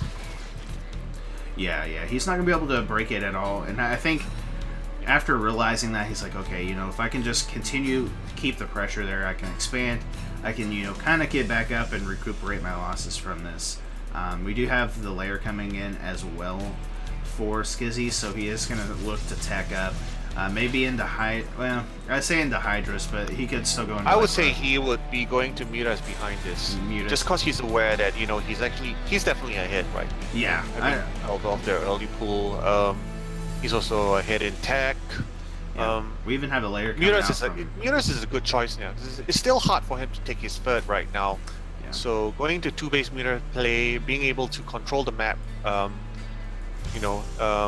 when the meters are out, is definitely a good option for him. Yeah, I have to agree. I think, especially if he can go mutas, he knows, okay, you've put all of your units, all your resources to getting these links, getting these bailings. You're not going to have a whole lot of anti-air. And actually, he's even kind of scouting around with those links, actually turning them into bailings now. But he's definitely looking to see, okay, you're not going to have a whole lot of anti-air. If I can come in there with a bunch of mutas, you're not going to be able to really do much. If I can get your queens down, I'm going to be able to do pretty good. So we do see that Spire Tech coming out.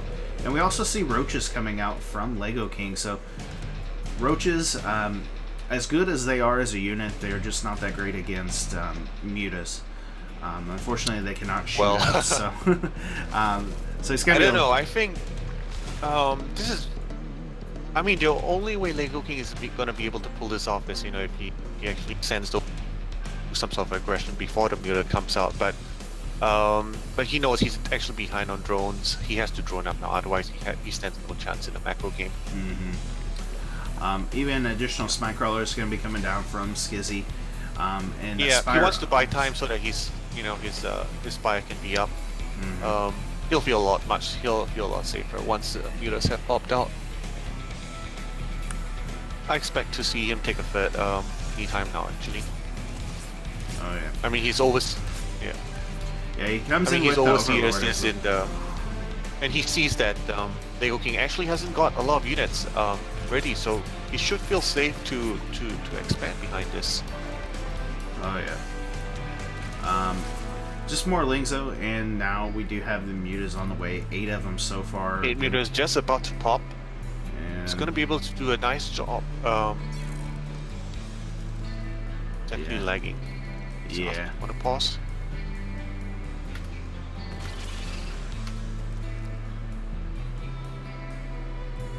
Well, yeah, someone had like disconnected or something for a second. But Oh, did he? No, well, no one did, but it like froze up like someone was lagging out. But it's... Oh yeah, that's right. Actually, I didn't actually see who it was. But... No, it was like real quick, so... but it doesn't look like it's doing it now. But we are going to have the mutas on the way, just now being seen from Lego King. So it looks like he should be able to start preparing for this, and already mutas coming around, going to start harassing, trying to make sure he takes out all of these overlords. Will he actually see these? He sees a whole bunch of them. Is he going to take those out, or is he just going to sit there? Okay, he is going to take those out.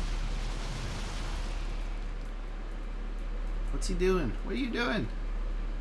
Oh, coming back to defend. He's going to come back to defend, try to make sure he doesn't lose too much of these. These Roaches going to come in here, starting out, bailing hits for days. No, he's not able to break this. Oh, just left without a GG. Yeah. Must have been frustrated being, running into the wall of spines and mutas. Oh yeah, especially when you go into those, I guess, attacks where you trying to cheese, you're trying to get that early victory. They're able to hold it, and then you're just behind the whole game. It just gets kind of mad. Yeah.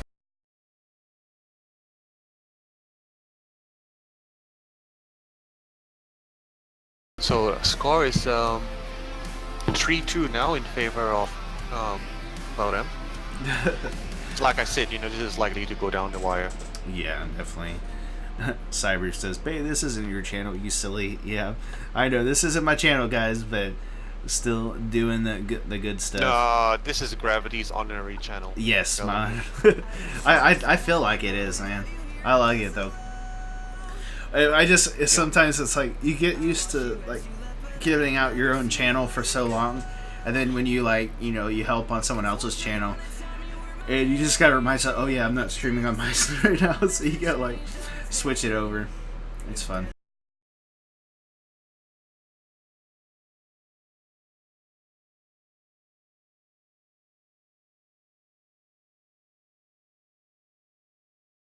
So 2-3, definitely, like you said, going down to the wire.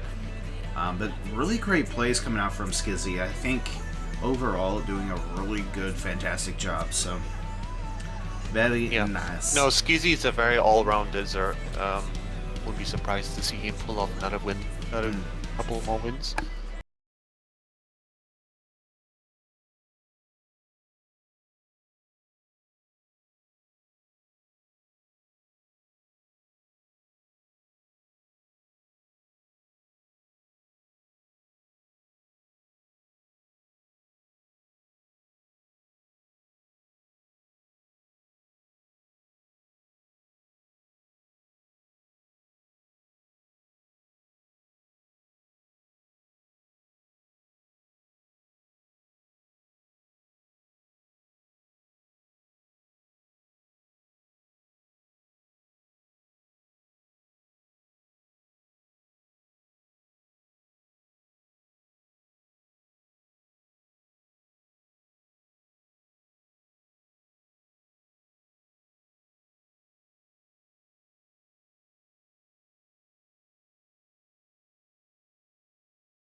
It's always cool because now, like, that I do a lot of these leagues and stuff like that and do a lot of clan wars, I start seeing some, like, the people that we play, like, their tags and stuff like that. And so if I know the person, I'm like, oh, you know, how's your guys' clan doing while we're playing? But sometimes they just get so mad, especially when you beat them, and it's like, you know, don't get so salty. It's just for fun. It's, you know. So. Well, I mean, this is the finals after all, so. Well, that's different. That's different, yeah. But I'm talking about just like in ladder.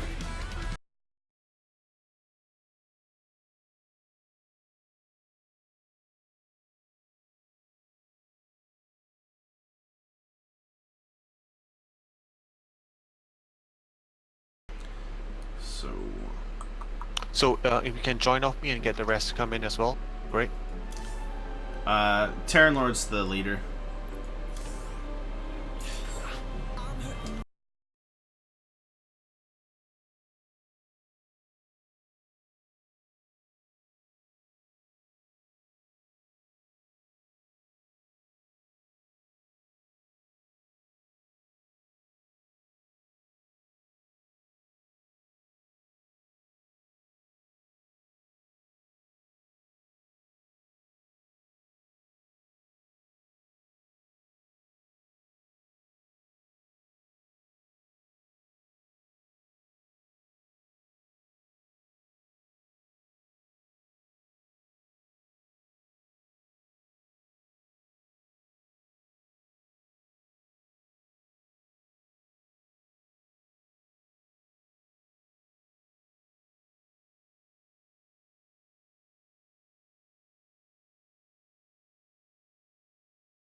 Whenever you're ready, sire.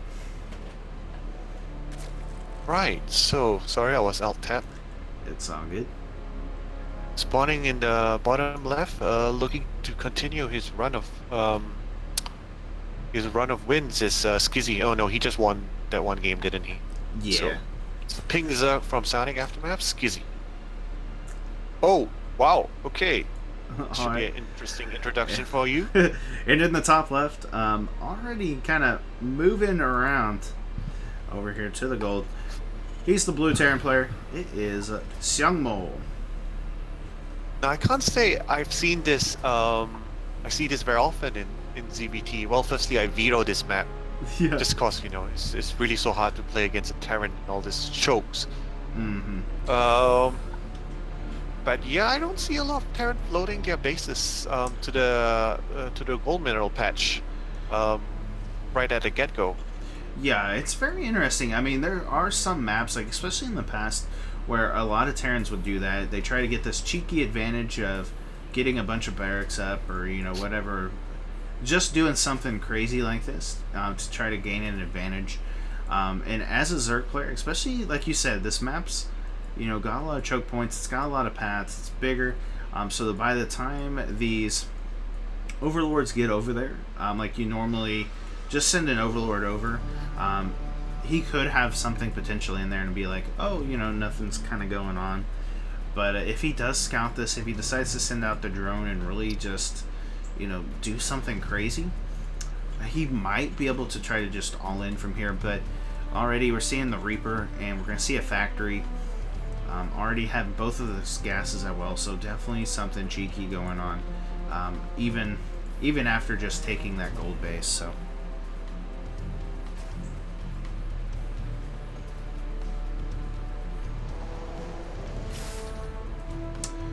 behind this, you know, it does look pretty standard from Skizzy.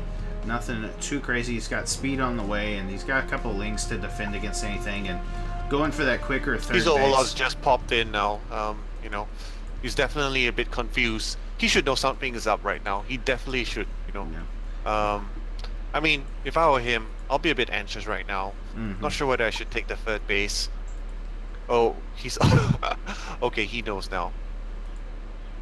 Rightfully cancelling his third, going back home, going to set himself up for a nice defensive posture. Yeah, and I think that's really kind of the best thing that he can really do at this point. I mean, he might try to get aggressive and try to stop it before anything, but seeing now exactly what his opponent's doing, definitely going to put him in a position. And he's got this extra, you know, factory out to the side, so it's going to definitely look to go like into mech, maybe. You know, no, and I think he's actually going to scout it. That Cyclone actually pushing that Overlord towards his second factory. Oh, he's actually lifted it. Yeah. I don't know what did he see it? I don't know. Maybe he hasn't seen it yet. But seeing that Overlord was heading that way, he did pick it up and then, you know, move it over. And now he's going to put an additional base over here, and, you know, Skitsy sees that there's that base down there, so I'm wondering if he will actually kind of go over and scout. But dealing with stuff at his home, gets the Roach Warren on the way as well. And okay, if he's got the Roach Warren down, then, you know, I would say he's pretty safe. Yeah, especially against what kind of Skitsy or Sung Myo's. How do you say that? Seung Mo? I have no idea. Oh, okay. You know, he's gonna come around with these links. He's gonna try to do something, but seeing, you know, kind of with the cyclones and stuff, he's definitely gonna be prepared for this. And he even has, you know, this Overlord on the side, so he can see exactly what his opponent's doing. So he's in a really good position here. I almost wonder if he would go into like some Bailings or something and try to shut this down, but doesn't look to be the case. Looks like he's going to go more into that heavier Roach style. So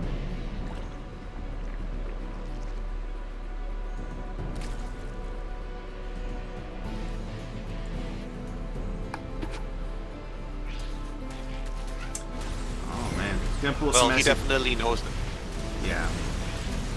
He's going to come in here. He's going to be able to stop that for just a little bit, but yeah, now he's got that second base up. And this is really interesting, right? Because it's got this collapsible rock tower or whatever. And so he can actually kind of like block that in and make sure nothing gets to it. Yeah. Now, Sung Mo actually going to see that there are roaches, and looks like he's going to go in for an attack. And this has the potential to do a lot of damage, but if he can get on top of these, he should be okay. Yep.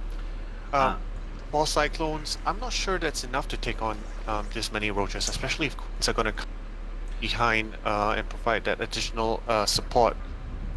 Well, if he had some more Hellbats, he might, with the amount of Cyclones he has. Ravengers shuts us down completely. If he can get some Ravengers, get some good shots off, he can really just shut it down so easily. I think his guesses were late though, so he's not able to afford that many Ravagers. Oh, those Helens coming in is good. They're going to get some good drone kills. Oh yeah, especially with them, you know, getting together like that. He's going to take out 8, 9, 11, even more. And you know, now Skitsy trying to figure out what he needs to do. More roaches are going to pop out, and he does have a couple of Ravengers. But yeah, this is just really scary. 20 drones basically have gone down.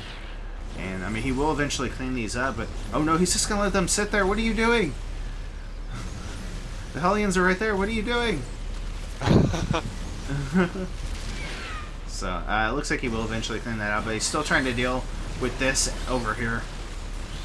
those Cyclones just do so much damage when they're groups like that. Queen's gonna die as well, and he's really got to, regroup. He's got to, get something going here. This is just something so... This is looking really tough now. Yeah, it's... For Skizzy.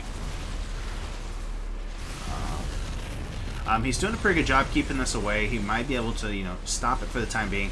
Actually, the disposable rocks there gonna fall down and, kind of shut that off for the time being. Gonna give Skitsy actually a chance to rebuild from here. Even after all of that, he's even in workers with Seungmo. And now Seungmo taking the third base here in his main, or what's supposed to be his main. And I do like this from Seungmo. He's, moving from different sides. He's coming in at different angles. He's really trying to, make the Zerg player kind of stretch himself thin. Letting him get back in here. What are you doing? I don't think he should get as many kills this time, but... No, those roaches... Well, I don't know. It seems like distracting Skizzy with those Hellions is played at Seungmo opts for. Just except this time his Cyclone going back, not trying to take out that already injured third. Oh, he's in a good position though. 41 drones, 41 is to Skizzy's fate. Although the gold base is mining out. But of course, as a Terran, you can just float it over to a fresh base. Yeah, so after that happens, it kind of evens up just a little bit. He's not going to have as much, income coming in, even though, he will be on that third base, just because those gold bases mine so much faster. But overall, I think will be very nice. He's got Evo Chambers coming out, Skitsy is. Gonna start trying to get some upgrades on these roaches, on these Ravagers.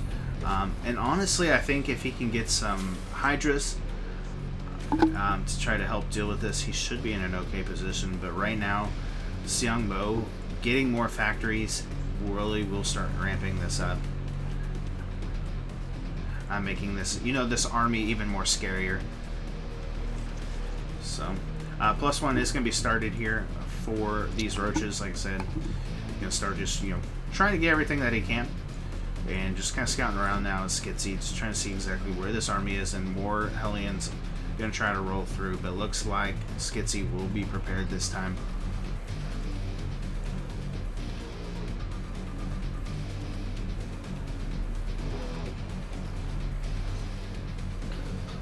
Oh, so Skizzy, obviously not having the drone can be able to a better tech tree. Having to stay on roaches at the meantime. Well, obviously, you don't want Link Banes against Hellion Cyclone, so it's pretty much all he can do right now. Yeah, definitely. I think. Yeah.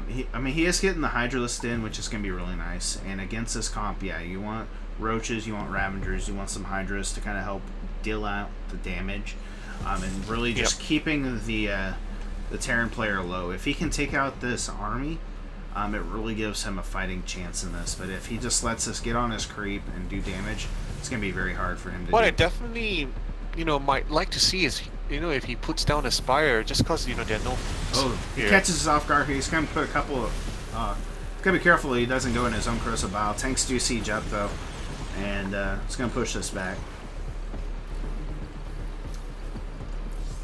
And now with that Servos upgrade coming through, that's really going to help him be able to transform into Hellbats and stuff pretty quickly here. So,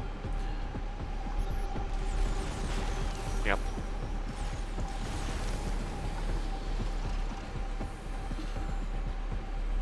Now this is, one reason why I don't like playing T on this match. You can just see on this map, prevent, the Zerg from actually being able to get a good surround. Terran can actually just slowly inch forward, do some leapfrogging in the tank with the tanks, and go on a slow push. Yeah, and he's just slowly pushing on the creep, trying to push it back, and then he can just retreat and make sure he doesn't lose too much here. And now with more and more of these tanks coming through, he's really going to be able to start doing even more. You know, he can get on one side of these collapsible rocks and just, you know, start shooting over if he really wants to and start just pushing into this. And there's not a whole lot that Skitsy can do. I mean, he's getting lings, he's getting roaches and all that, and now he's getting a spire, so he's really trying to, you know, do everything he can. But with those cyclones being able to shoot up, he's gotta be careful. I do think that the spire might be his best option in this case, but with those cyclones, he's really gotta, you know, be careful. Oh, he was attacking his own stuff. Actually gets that base, which is nice too. Taking a 4th base down here will become his 3rd base for the time being. Roaches, Hydras popped out, and we do have 5 mutas on the way, so really just trying to gear up, trying to do what he can against us. Maybe even try to put some pressure on the other side. Gets a couple of corrosive bile shots off, but these tanks really just zoning everything out. I do think that is helping him out, though. If he can get these mutas out and really do some damage, he'll be in a good position. These roaches, though, from Skitsy, actually going to go across and start taking out reinforcements, making sure that he doesn't have anything to reinforce behind that's going to force Psionic back. And if he can get on top of this production and shut this down, he might have a fighting chance here, especially with these mutas popping out. He can actually start taking out a lot of the production or the SCVs from this, so...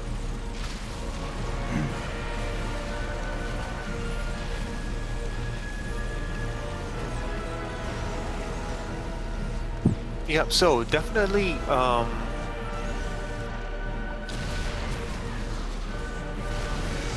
he's definitely correctly identified that mutas, you know, is a way for him to come back into this game. Having that goal base saturated is definitely a good step in the right direction. Sungmo still on 3 bases now. You know, no more goal patches for him, obviously. Once this mutas start popping up, he's going to be able to... oh, actually, the mutas are out already. Yeah, they've been doing a little bit of damage. Like I said, there's nothing really here. He doesn't have any turrets or anything, and all he has is cyclones, but he doesn't have those coming out.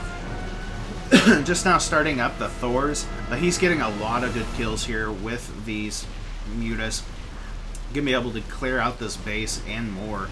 And that's really gonna start stretching Psionic thin. He's actually gonna start pushing across, gonna try to do some damage of his own, and more bases being taken here from Skitsy. But yeah, if he can shut down the income and he can shut down this force, he's going to be in a really good position here.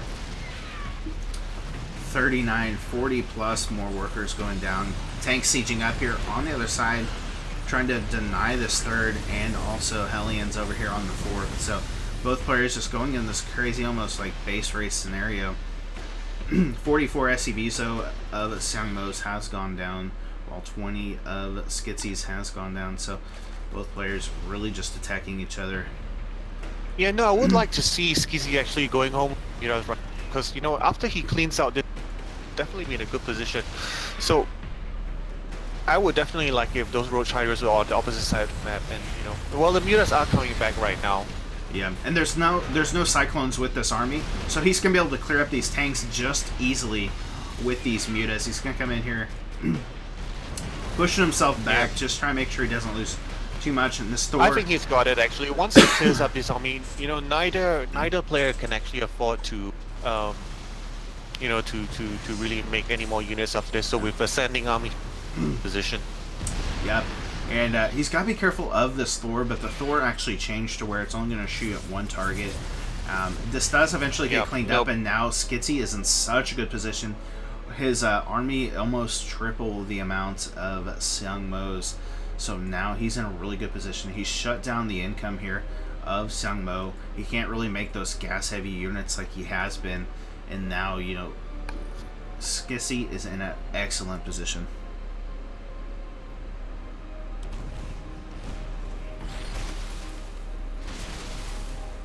Yeah, no, I think he's definitely got it in the back right now. I like that the Thors, like, swell up and explode. It's so fun. I think it's a bug, but it's just so cool to watch. He's going to get on top of this production now, and Skitsy's just on the rampage. He's trying to shut down this one-way path, but he's actually shutting himself into doom. Going to go for more of this production, more of the SCVs, trying to take everything down, and Psionic just ump against the ropes. Yep. Well, I mean, you know, tree thoughts have come out, giving him a little bit of hope. But he's based on the, on the left, where he has some supply depots, one factory, that's forfeit right now. Mm-hmm. Yeah, I mean, he just has a couple of roaches over there going to take care of that, but this ramp right here might be his biggest issue. If he can, make sure he doesn't lose too much of that tank. I mean, overall, I think he has it, but, I mean, maybe that tank can help change this around for Young Mo, but all of his production is, basically kaput at this point, so he can't really produce like Skitsy can, so...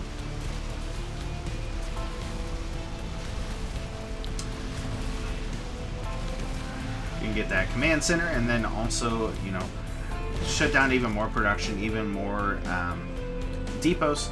And right now, just waiting for these mutas to come over. I think this might be the final kind of hoorah right here. These stores going to come out. Muta's going to come on. Gotta be careful though with those that they don't lose too much. Needs to get those mutas on top of those tanks. Pulling those mutas back. Yeah. He needs to try to get those tanks if he can. Maybe even shut down this even more. Force an engagement out of where he should be. But it looks like he's just going to stand strong here on there. Man.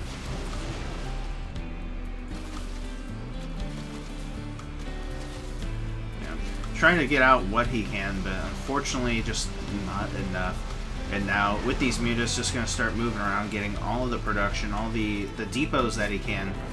And does he come back? Does he just kind of sit back for the time being, let Sunmo try to come back through this, or does he, just wait for that engagement? A little bit of lag going on. Yep. Well, Skitsy more than double the supply. Those Roach Hydra is definitely enough to take out this army alone. Yeah. He's gonna sit back. He's got more on the way. He's got Infestation Pit as well. And now, with this kind of counterattack coming across, I mean, potentially it could do some damage. But yeah, there's just so much army here for Skitsy that I don't think it's really going to do too much. And with these tanks being unsieged, if he can get on top of those, he's going to be in a really good position. Actually coming on both sides. And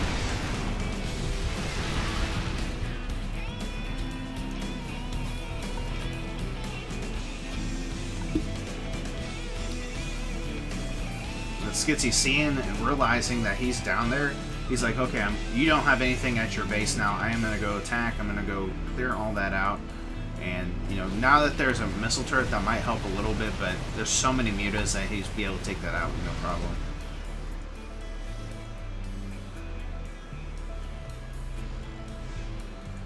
Now, these Thors are kind of what's the saving grace right now.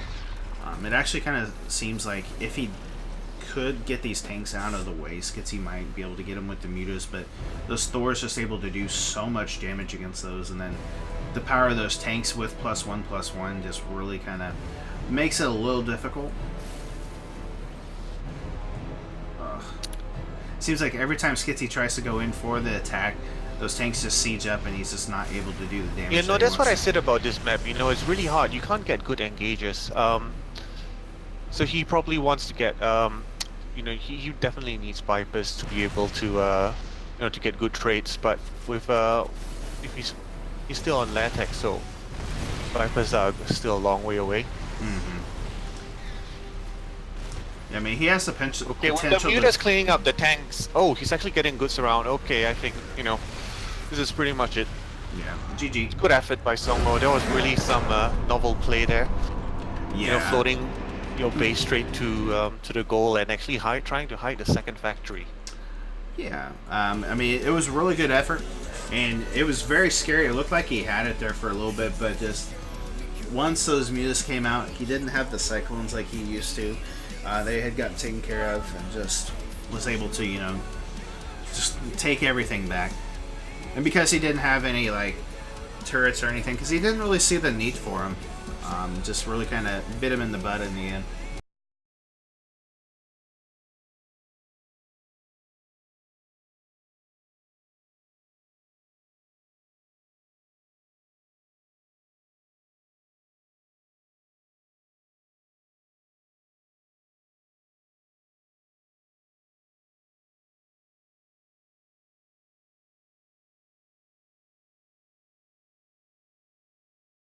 earlier, this series is always likely to go down the wire. Yeah.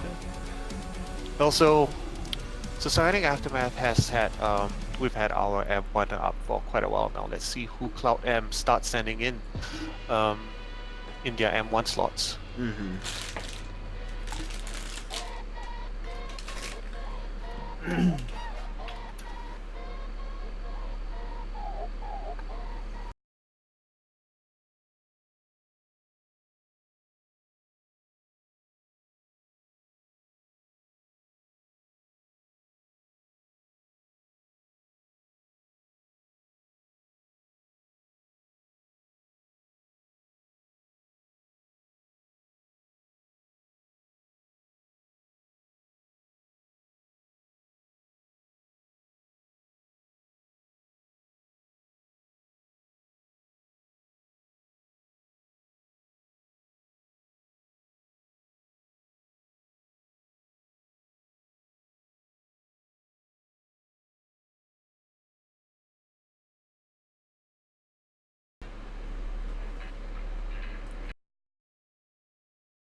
All right, so another ZVT should be pretty good.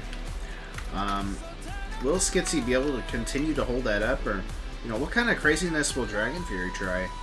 I know on backwater, it's easy to secure a third, and we see a lot of times a lot of more aggression coming out from Zerg, so be nice.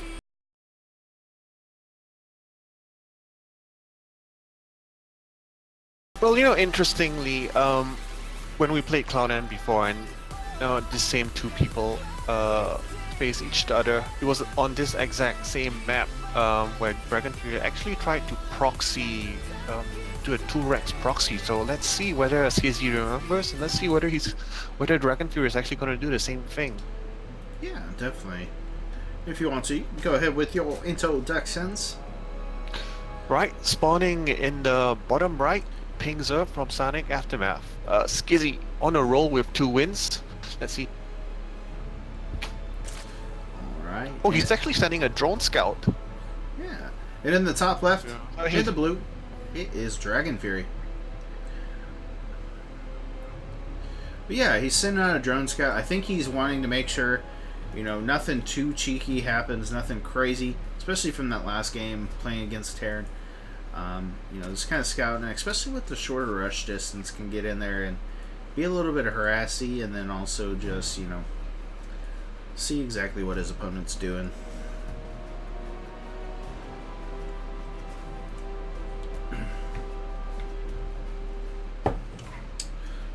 Just scouting around with that drone, seeing, you know, if there's anything cheeky going on. Goes with the hatch first into the pool, and, you know, just playing pretty standard, and so far standard from both sides.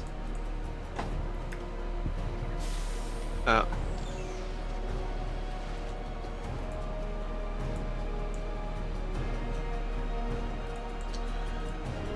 see. So yeah, nothing too crazy so far. It will be interesting to see. This is definitely not standard though. Dragon down the factory and taking the second gas just before, you know, before actually taking an expansion. Yeah, he's looking at, with a one base play. Maybe he's expecting something aggressive, but it also could be he's going into. I don't know why he would go into like cyclones.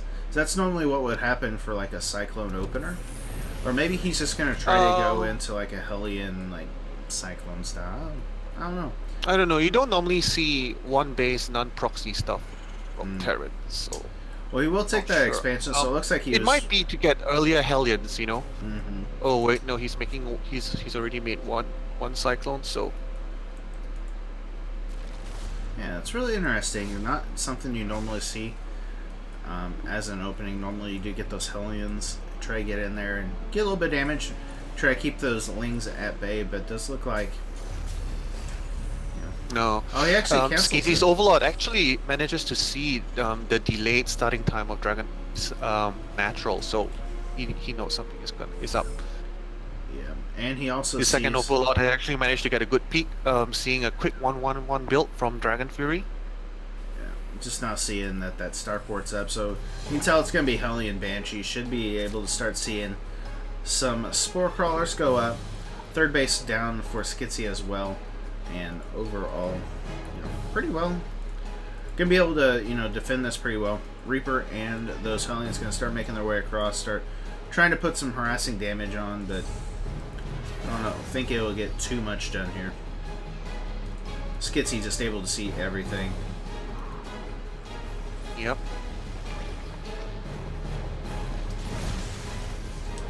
Alright, so Queen's going to be in the front with these Lings, going to be able to push us back for the time being. And with that Overlord there, just able to see exactly what's going on. Reaper's going to come into the main as well. Start trying to work here on these Lings, on the drones, and on the Queen. Just trying to get damage where he can. It doesn't look like too much. And then, yeah, Cloak Banshee on the way as well. So, yep, researching Cloak right under that Overlord, so... hopefully Skizzy will be prepared for this. Yeah, he should be able to. I think he's just kind of waiting, trying to push out what he can before he really has to put those in, which is, I think, is a really good move. Yeah, you always want to delay your spores as much as possible.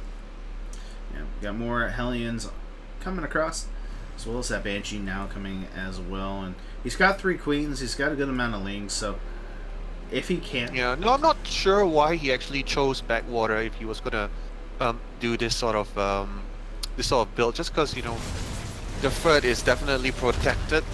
There's only one entrance into the 3 bases of each player, so if you want to do some early aggression, you might want, you know, a more open map, you know, with easier access to the third if you're gonna start with some sort of early aggressive play. Yeah, definitely. This Banshee coming in, trying to get some damage done. Only actually gets 1 kill before it does get taken out. Or no, it's actually still alive. With 11 HP left. Gonna try to come in here with the Cloak. And actually, oh, he almost gets that Queen as well. Lings trying to get us around here, just not enough. 4 Queens though, doing a pretty good job. Trying to push us back. And got the Roach Warren on the way. He has forced to actually make an Overseer as well. And so now... trying to get what he can, but I don't know, this It's a lot of damage coming out right now. Second base, he's going to come in as well, but now with that Overseer, he's going to be able to fully push this away. And this is looking pretty good from Skitsy. Yeah. Oh,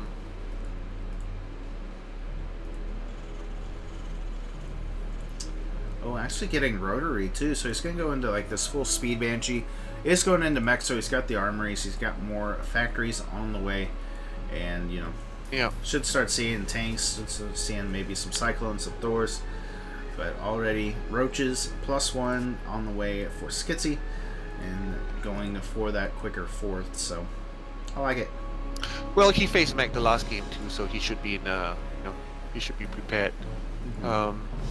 Just mentally and mechanically. You know, it's always a different mechanical matchup when you face Mac, or when you play against Mac or Bio. You know, against Bio, it's the multi-prong drops and harass. You have to split your units well. Have overlords spotting the drops well, reacting fast. But with Mac, it's usually one big frontal push. Usually with Roach Hydra Vibe attack. And we do have a Spire coming down as soon as and possible. Infestation Pit coming down. So looks like he will start going into possibly Hive Tech if needed. 3 Banshees are coming across as well. We're going to try to do some damage. Might get a couple kills, but... Yeah, this speed Banshee play, you know, with a Mac playstyle is actually something that you... I think if it's Maru that likes to do this stuff. I think Maru likes to go with the speed Banshees. Yeah, he does, doesn't he? So, Which is, I mean, it's very nice. You're able to get in there, get some damage done, and get out without having to worry about losing too much. And I do like it, but it's just, yeah, it's not something you see every day. And what gets me too is right now there's not an eBay or anything for the Terran player, and we're gonna start seeing some mutas, some corruptors coming out. If he can get those mutas and get those, he can, you know, shut down the SCVs and stuff to this again like last game, and maybe go into something else. But this is nice. We're gonna have a couple of Thoros come out as well, and we do have the Hydralisk Den as well here for Skitsy. And yeah. Well, I mean, Corruptors are a nice way to deal. I mean, okay, Mutas are a nice way to deal with Banshees, but you know, they are unable to morph to Brood Lords, which is what Corruptors, you know, will be able to do for you later on in the game. Wow, this is really interesting. He's going into just like a Thor Banshee style. This isn't something you see all the time, and he does have a good amount of Hellions. He probably anticipates that, you know, Skizzy would do Muta follow up. Having seen the Banshees and having seen Skizzy last previous game where he went Muta heavy to counter Sungmo's mech. Yeah. Oh, nice pack of links denying. Not sure whether he's going to be able to get a cancel. Looks like the Hellions just in time to scare them away. Yeah, and he's going to come across with these Corruptors, trying to, you know, kill off all these Banshees, just trying to force them back on his side of the map. And now with these Roaches, with the Hydras, really just trying to, you know, gear up. He's got his 5th base on the way, and you know, now he's in that Hive Tech, so he can get that Greater Spire and start really just, you know, doing what he needs to against this. Yeah, I'm not sure whether it'll be there in time though.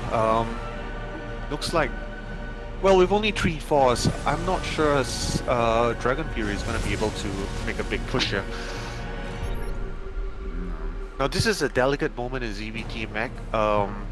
You know, obviously the Zerg would like some sort of Hive Tech available before he really take on the Terran mech force, and he's opting for Brood Lords before some Viper play now. So let's see whether he's able to buy time for those Brood Lords to actually come out.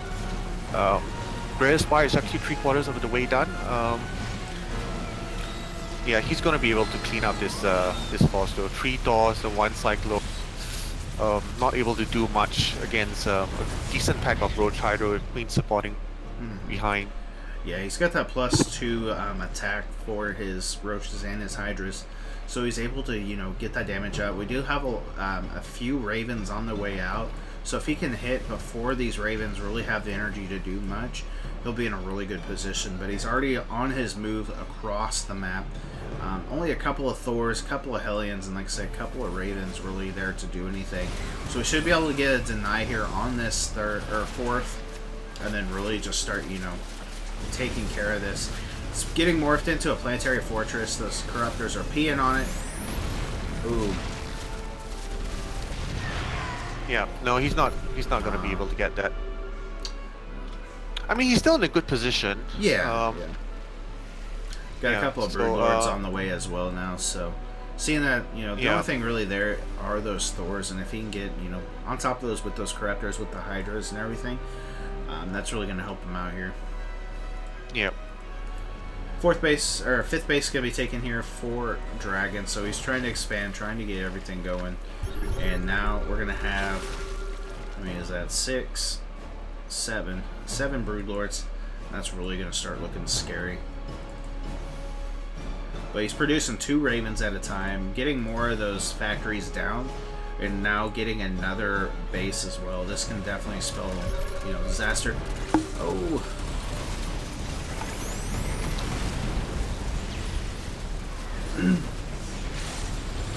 Oh, I'm not sure I like this move by Skizzy. You know, he's being flanked. I thought Broodlords are not ready yet. I mean, Broodlords were not there yet, and they're only in low number, 3 of them. Well, he did have quite a bit. He had 7 of them altogether, but with that hit with the mines, those Thors just did so much damage, able to just take those out. So, yeah, I don't agree with what he did. I think he should have just kind of sat back a little bit, got more of those Broodlords going, and maybe went in for another attack. But, you know, looks like he's going to go for an attack here, though, on the 5th. Going to try to get that, but those Thors, those Ravens, really going to make this tough. And now the Zerg player is in a really tough position. What do you do against this when he's starting to mass Thors? Well, I mean, Ravens like this is... I mean, as you are aware, Ravens recently received a nerf.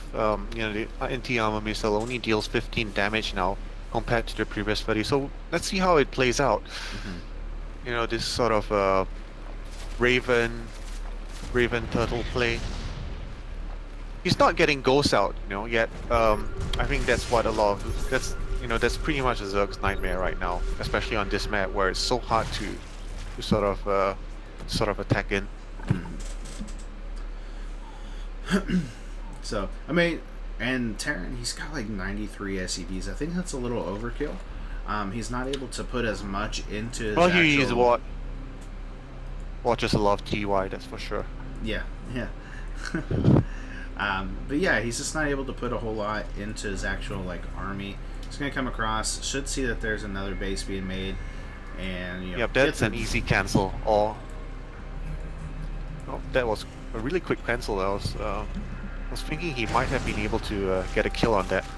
Ooh, got an attack here. Nice 4 roach drop going on in a third of Dragon Fury. Yep. He actually pulls that army away. There's Hydras and the Roach is going to try to get onto these other bases as well.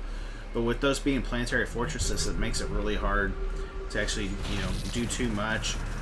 Actually forcing a lot of energy out of these Ravens with those turrets as well. This is actually really nice right now.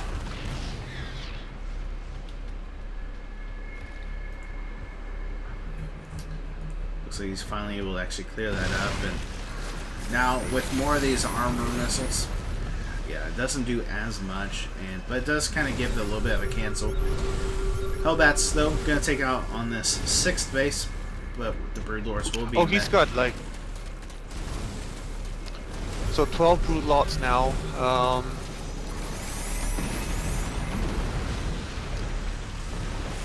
Ooh.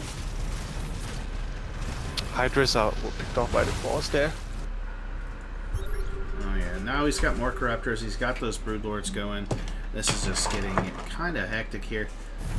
Does actually able to get that hatchery as well, which is really nice, but...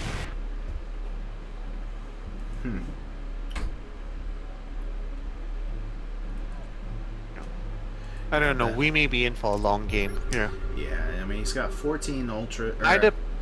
14 Broodlords, sorry, not Ultras. But yeah. Well, he is going for the right idea. Um, Brute Lords and Corruptors are definitely the way to go. What I would say is he is lacking some Vipers. Queen's there supporting the Brute Lords. Going to be able to do a lot of transfuse. 5 almost more or less full energy Queens Yeah. on the march.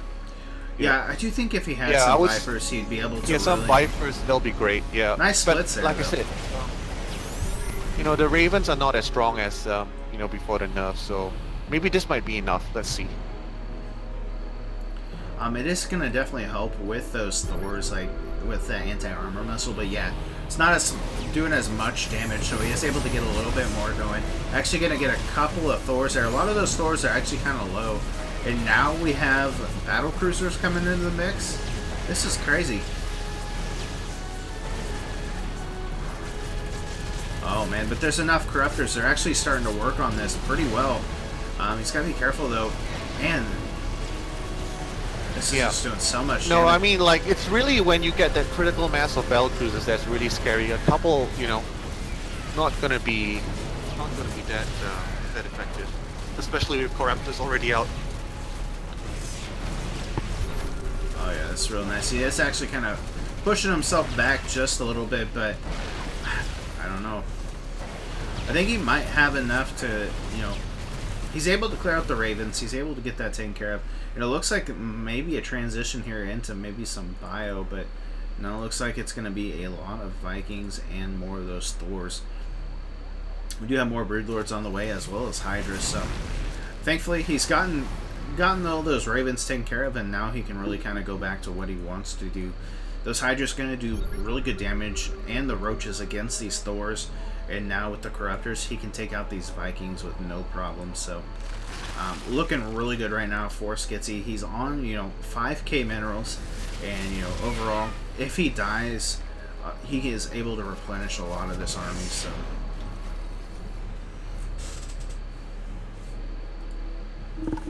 But yeah, I think this is the best call right now. Just kind of sitting back for the time being. Just kind of rebuild, make sure you got everything, and then go in for another attack. A lot of Dragon Fury's, income, a lot of his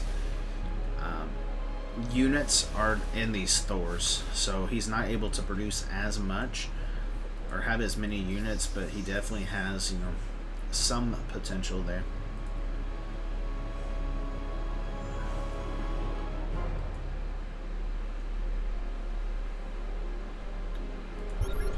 Nice little run by with these Hellions. Doesn't really get too much done, and will force himself back there after all those spines and everything in that base. Gonna come across here to this other base, and with these Roaches, with the Hydras, and with the Corruptors, he should be able to take this out without any problems. Yeah, like you said earlier, isn't it? Mac is slow. Definitely Dragon Fury is not in the right position to protect the top right corner base. Yeah, I mean, he's slowly moving his army across, and this will actually kind of put, Dragon Fury a little out of position. He's forcing a lot of minerals in that repair, and, with these Vikings, it's kind of helping take care of some of the Broodlords. But he's got enough Corruptors, he should be able to take care of these. The Hydras, the Roaches are going to start getting on top of all of these Thors. Actually forcing himself back into these engagements, but with the help of those Broodlords and the Broodlings, he's able to get a good chunk of those Thors, push himself back, and just continue to try to take those out. So, yeah, falling back to Planetary Fortress is always nice for the Terran. Yeah, it's very nice, but yeah, if you can get them out from there, you can really get some good damage done. We do have some Hellbats coming in, going across to all these different areas, but it doesn't look like too much is actually being done. All the drones get pulled, and there's not a whole lot there to really do too much. But it is causing some delay in mining, but with 5k minerals, you really don't have... money's really not a worry at that time. These Roaches just kind of like walking around, they're really not doing too much. There he goes, finally gets taken care of. And now Swarm Host on the way. as well as Nuke. So he's going into Ghosts right now, and he's got those Thors, and getting into this really late game it's crazy. I actually really like this Swamp Host play from Skizzy. I'm not sure whether he's going to be able to get the critical mass out that you normally like. Oh, we'll see. Just because you can see now that Terran's really entrenched, got planetary fortress everywhere, missile turrets. It's really hard to break, especially with the Thors and the Vikings, being natural counters to Brood Lords. Says as he drops right away.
How come he's not dropping? Okay, there we go.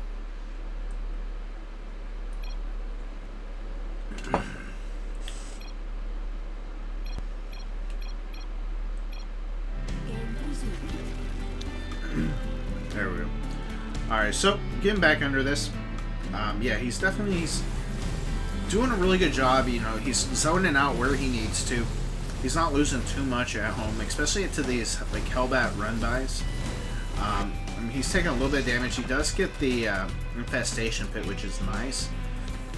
But other than that, he's not losing. I mean, Hybe's already done, but yeah, that will stop his Swamp Host production. Oh well. Not that he can make any now because he's maxed out.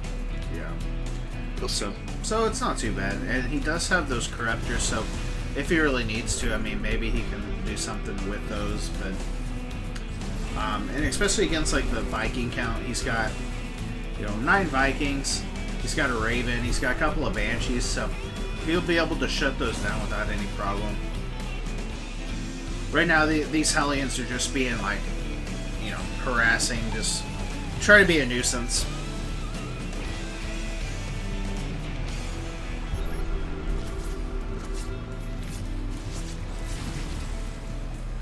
So many ghosts.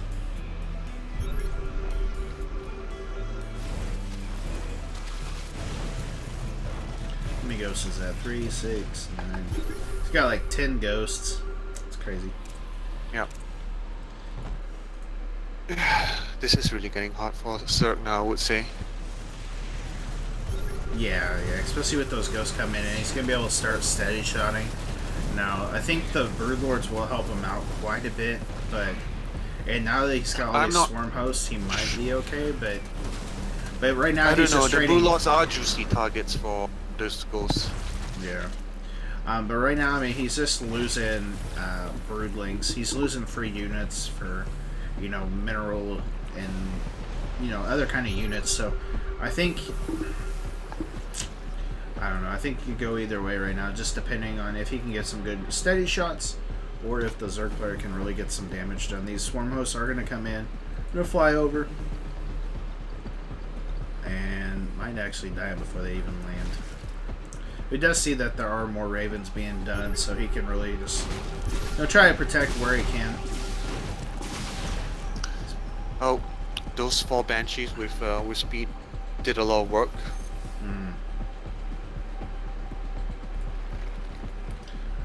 Ooh, these ghosts gonna start running by. A couple of queens here though, gonna actually ghost up there.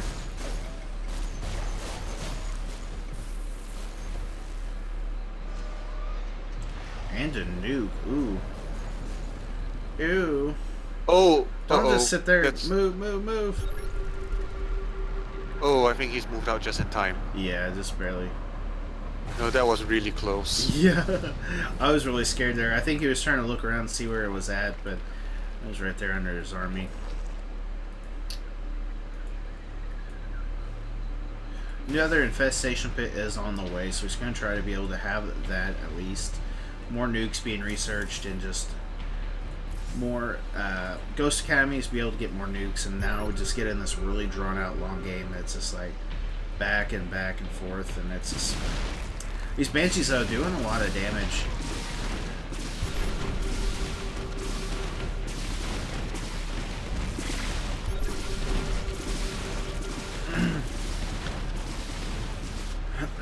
Both players at the point where if they try to expand, a lot of times they get kind of taken out here, but Dragon Fury doing a really good job of, you know, getting all these expansions. His income is just crazy right now. I mean, he's mining like 3k minerals to Skizzy's, you know, 700, so he's really putting in the work here. Able to get the cancel there on that nuke as well, so. This is really super hot position for Skizzy to be in now. These Banshees just doing so much work. Gonna take out the Hydralisk then now as well, and the Roach Warren. This is definitely not what you want.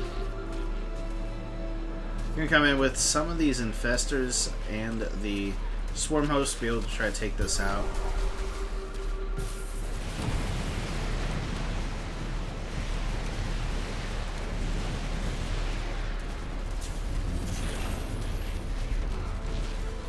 Does have some Vipers now, so that will help him kind of drag some of these like Thors and stuff in. But both players pretty much max at this point, and not able to really do too much other than, you know, expand, keep going.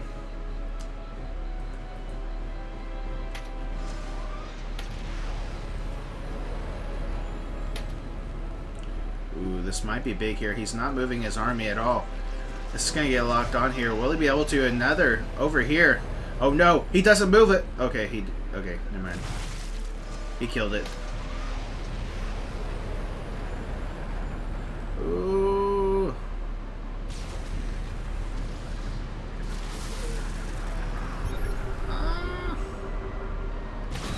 Ah. Able to take that out. That is so bad.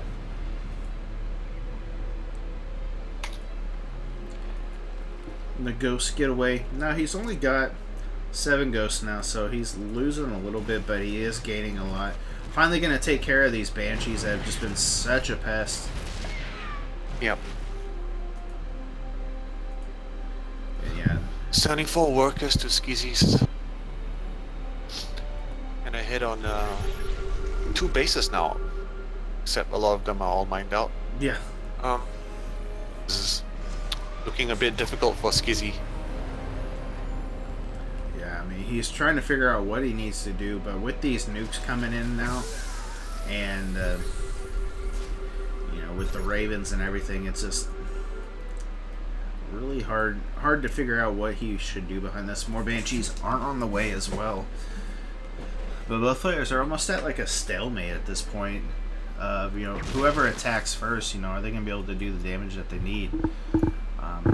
I almost feel like at this point, Skizzy might have the advantage if they were to engage, but he's got to be careful. You know what I'm really worried about is the big bang that Dragon Fury has behind him.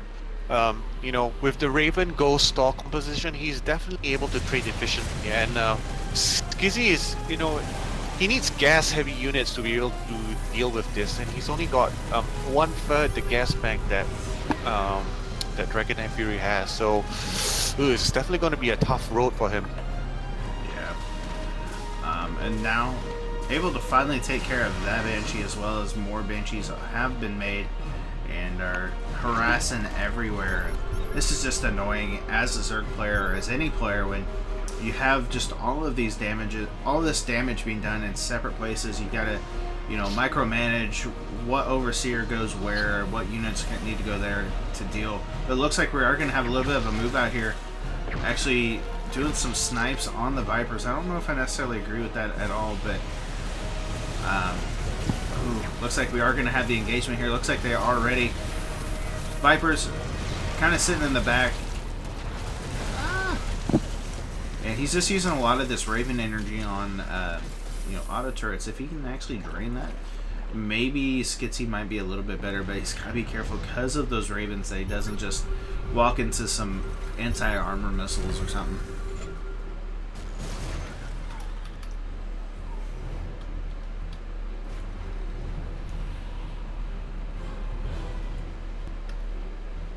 I do gotta say I love the skin of the swarm host there. I think that looks so cool. But he's using these like sniping shots here on like roaches and stuff that doesn't really even matter. Vikings are going to be able to start clearing some of this out, and it's not really doing anything with these. Actually kind of distracting, if anything, of those. And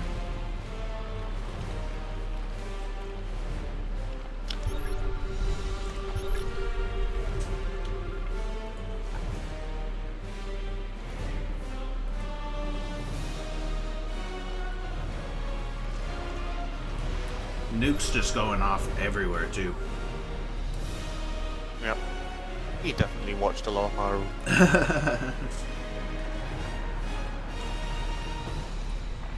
Both players, I mean, Dragon Fury had over 20k minerals, Skitsy over 10, and it's just crazy. He does get actually one of those Ravens, which is nice. Yep.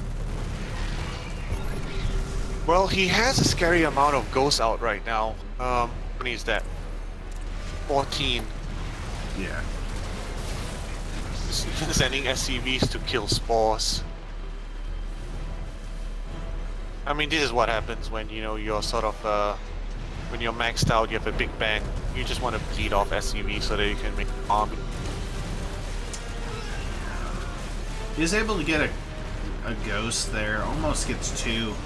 And yeah, now with these nukes and stuff starting to push out, he's just slowly pushing the Zerg player back, and oh man, I don't know. Trying to send in the swarm host from one area, try to come in with the broodlords, with the infestors. If he can get a couple of good infestor hits off here, he actually does get a couple of fungals. That might help out a little bit here, especially with those broodlords. But he's got to be careful here with those nukes. Nuke's gonna lock on. He needs to move those out of the way. No, no, no, no! Oh, that's so bad.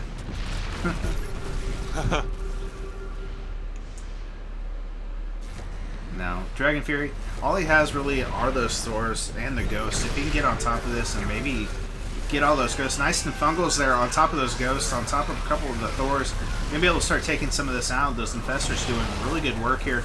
Corruptors trying to take care of what they can, but there are no more. He doesn't really broodlords. have very much now that can take care of the spores that are left over. Mm-hmm. Oh. Actually going into a bunch of Lings, 10 more Broodlords on the way as well. But I don't know if Lings is really the answer here. Swarm Host just walking right into these Thors. Oh no. He's going to be able to get a couple of Thors from that. Trying to get a wraparound here on these Thors with these Lings, but Lings just do not do a whole lot of damage against Thors. Corruptor's coming in, going to take care of these Banshees, and good Infestor shots still coming out. Now, with these more Broodlords coming in, he might be able to replenish this, but he is up against a rope right now. Ravens coming across here with some Ghosts, going to put on some anti-armor missiles on those units, and thankfully he's able to kind of keep the Ghost count down now, but behind this there are some Battle Cruzas. Really going to make this difficult. Lings and those Broodlings going to take out a good chunk of these Hellbats and Hellions. And will he be able to push through this?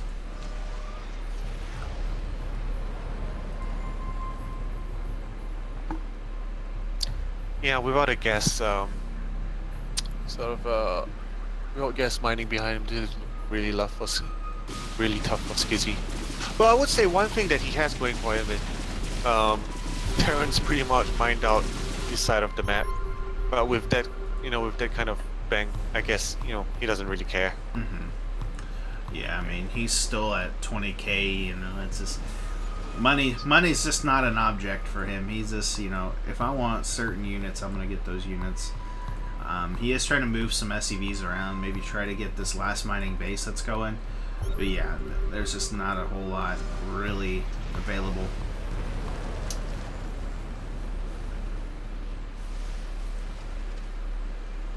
Actually, even using a lot of those SCVs to try to repair all these damaged doors, which might be able to kind of help save them. These links, though, going to help stop the production over here, but with the Banshees, with the everything else, this hatchery's not going to be able to make it.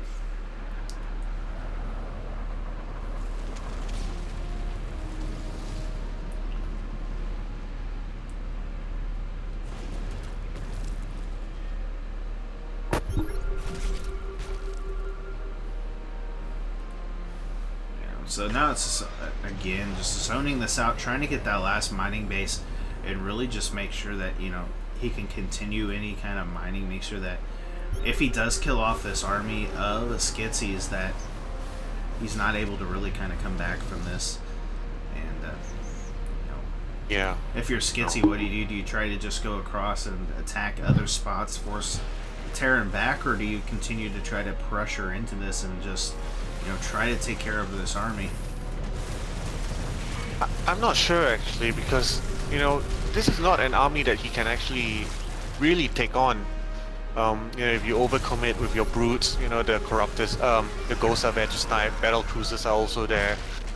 I would actually like to see him send his links across the map just to create a bit of havoc, a bit of confusion, so that he can be able to divert Dragon Fury's attention away and be able to take maybe just some better engages.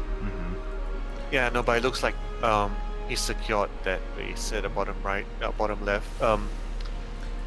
He basically has very limited mining now. It's this is possible position for him to be in. Yeah, I definitely think that he needs to be doing some run-bys with those links. I mean, especially on the production. If he can get in there on the production, shut that down. In these engagements, if he does, take out some units, he's not going to be able to replenish this army as much, even though he may have that, income. So, but sitting here, just letting him, shoot off these nukes and not really do too much about it, it's definitely kind of nerve-wracking.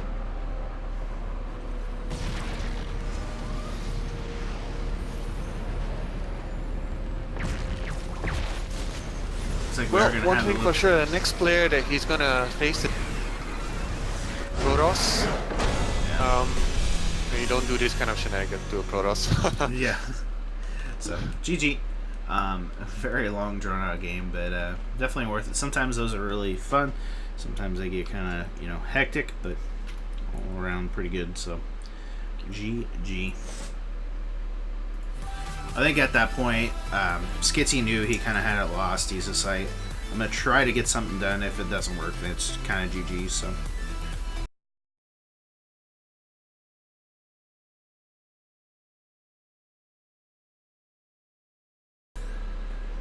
Okay, so I'll be making the map, next map. You just tell him to join off me.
waiting for Dragon Fury to accept.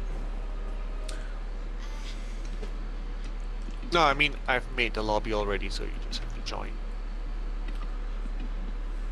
It's not giving me the option to. It just says waiting for party or something like that. There it goes.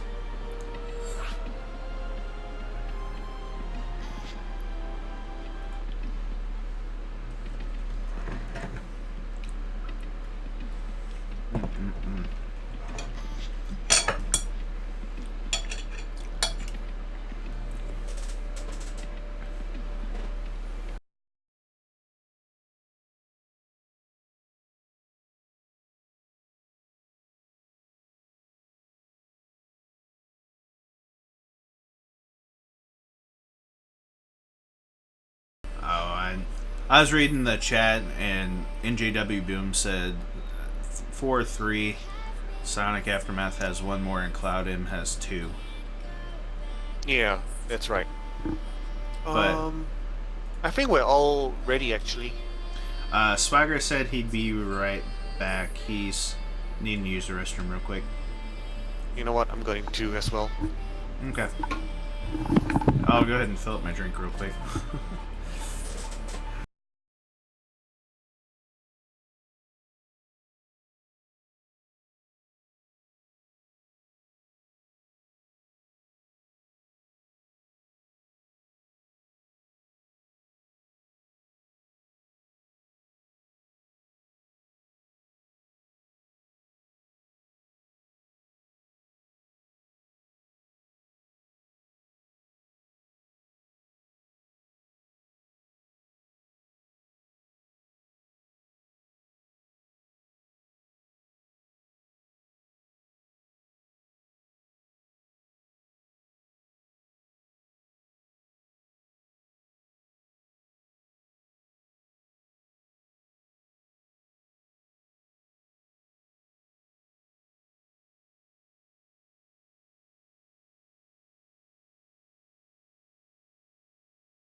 Alright, so PvT on Blackpink. This is neutral map. Nice matchup. We're gonna see a good game here. Oh yeah. I'm excited.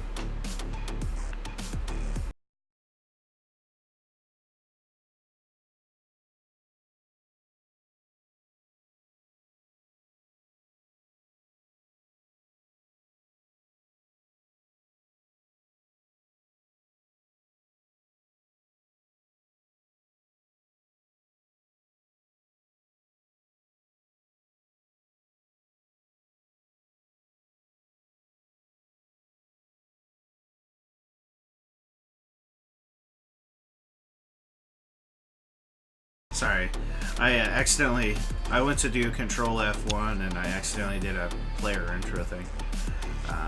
Okay. Alrighty, you're good. Go ahead, Well, good. Spawning in the top right, last player for Psionic Aftermath. Swagger actually was one of the winners in the first season of TAWOT. If I'm not wrong, he was one of the masters that brought home the win in the final, so hopefully he can do something similar here.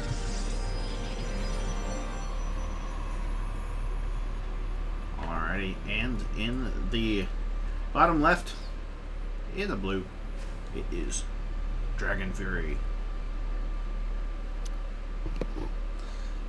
Up to some mischief again. just building the barracks just behind the mineral line if he's natural. Definitely looking to mind game his opponent. Let's see what Swagger does in response. Yeah, he's gonna just sit that probe there, have it going back and forth, seeing exactly what's going on. But he's definitely got to be thinking, okay, he's doing something cheeky. He's got to be, proxying me somewhere. Where is this proxy at? Already sending out probes in different locations, trying to see exactly what his opponent's doing, and getting that assimilator, trying to make sure he has the gas. He's got a zealot coming as well, and doesn't want to lose to anything too crazy. He knows tournament life is on the line, or not even tournament, but the finals is on the line. Gets one Marine and doesn't even get it scouted, so already it's kind of crazy going on. Swagger really frantically searching for the perceived proxy right now. Just Yeah. if he's probe, I don't know, his probe is patrolling just out of reach of the barracks that is behind the mineral line. Yeah, it's just barely there, and he doesn't even see.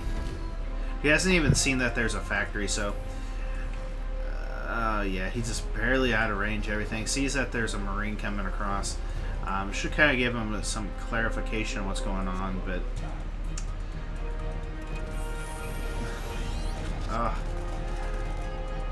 gonna get that probe as well. So yeah, he's just in a frantic. He's like trying to find out exactly where everything's at, what's going on. Adds on a Stargate, adds on a gateway, and really just trying to, prepare for any kind of craziness that's coming his way. Reaper's gonna come in, barely surviving at the time being, and gonna come in, scout, sees that there is that Stargate, and then gonna try to put a little pressure on, but will fall eventually here. Yep. So this is a perfect start here from Dragon Fury, just able to mind game his opponent so hard right now. Well, still not hard enough it seems. Swagger confident enough to put down the natural. One thing I think Dragon Fury wanted out of this is to get Swagger so panicky that he more or less on one base. Getting prepared for a big push that he thinks might come his way. Yeah, definitely. But we do see that he has expanded. He's got his gateways. He's got an oracle for just in case. And overall, Swagger's in a really good position. Command Center does come down here for Dragon Fury as well as an E-base. So he sees that the Stargate potential is there, as he has seen that there is a Stargate. And he's just going to make sure that he has protection against it all. Actually going to have some Cyclones now, and that's really going to do some good damage. I'm not sure he's going to have enough to hold this, actually. Zealot, I'm not sure. Well, Oracle is... holding the high ground, at least, being able to take 3 shots is good, but he's retreated now. Dragon come in with the Cyclones, 2 Oracles. Okay, 2 Stalkers, 2 Oracles. I think he should be able to hold this now. Yeah. With the additional Stalker there as well, pulling it back when it's just in the pink. Some nice micro by Swagger here. Yeah, so he should be able to hold this off for the time being. Maybe even to get some of those. And yeah, he's going into this like mass cyclone style with the Marines and really just trying to put on that pressure. Actually switching into Hellions now as well. So if he can stop this, which he's doing a really good job, that's really going to help Swagger get in a really good position here. So.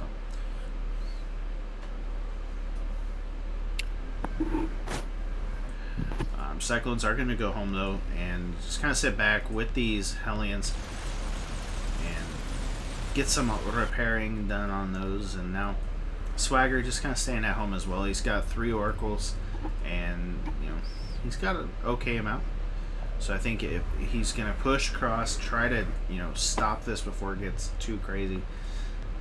He definitely has the better standing army right now. 8 Stalkers, 1 Zealot, 3 Oracles. That's not something to be trifled with relatively early in the game. Yeah, especially since all he has is 4 Cyclones, a Marine, and a Hellion, and a couple Widow Mines. That's not going to really do too much. He does have the missile turret coming up, so that will kind of help, but will it actually get up in time? Using those Cyclones, try to zone those back, pulling the boys as well, and... Ooh, actually target firing all those SCVs, Oracles. Nice job, Swagger is. Yeah, doing a very good job there. Yep. Losing Had about 9 workers killed. Yeah. Yeah, 9 SCVs down. It's definitely something. Yeah. I mean, he's doing a really good job. He's going back home. He's getting, more units. He's got charge on the way as well as +1. So really looking to go into this like charge lot style and just, Yeah, confident enough to start a third behind all this as well. So yeah, he's gonna come back. He's gonna, just see where he can get damage done, especially with those oracles. Just kind of poke in, maybe do a little bit, poke back out. But yeah, it's kind of evened up just a little bit as far as like slowed down. Nice scan there. Sees that there's a robo facility on the way, and sees exactly what he needs to.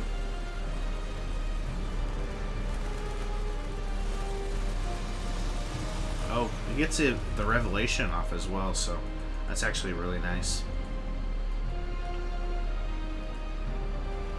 Yep, giving taps on the Terran army is always nice. Ooh. Alright, so we're gonna have the Cyclones come in with the Stalkers, with the Zealots, and the Sentries. Should be enough, and with these Oracles, does get one of them, so not too bad. Dragon Fury doing a really good job of making sure he doesn't overextend behind this. Yeah, I mean, we've seen that Dragon Fury is able to, go for that patient play, macro style, not doing any rash acts. The Cyclone's doing a really good job, actually, of kind of zoning out these Oracles from really doing too much. Swagger, though, he's doing a really good job getting the units he needs to try to build up. Nice revelation there as well. And a mine goes down, so he will be able to actually still see this and be able to get that taken care of. So, yep, not too bad. And then he's got that observer, so any kind of mines he should be able to take care of. But these mines gonna actually go into the natural. Does he see these come in there? And if so, does he respond? Ooh, I don't think he does. Oh, get some good big mine hit there. Yeah, I mean, it could be worse, I guess. Yeah, he does get 7 probes. Okay, that's not that bad at this stage of the game. Yeah. And now with this Immortal coming out, he should be okay, be able to start dealing some damage. Those Immortals just do so much. Charge is done as well. This good number of Zealot count, he's okay to defend this. Alright, so it looks like we are going to have a drop here in the main, trying to zone this out, really make the Protoss stretch himself thin, and force something out of here. Gonna have some Colossus come out, have a couple of Zealots come in as well, but not gonna be able to do that. Shuts down these robo facilities, so they're not gonna be able to really produce, and doing a really good job of shutting down all this production from Swagger. And gonna be able to pick up and move and leave without losing too much here. And started trying to get some more probes, but has he overstayed his welcome here? Doing a really good job of microing those Cyclones out, or the Oracles out of the way there, and we'll be able to eventually clean this up here. But more drops on the way. Trying to get some more pylons up to get his production going back, but yep. This is a scary position for Swagger to be in right now.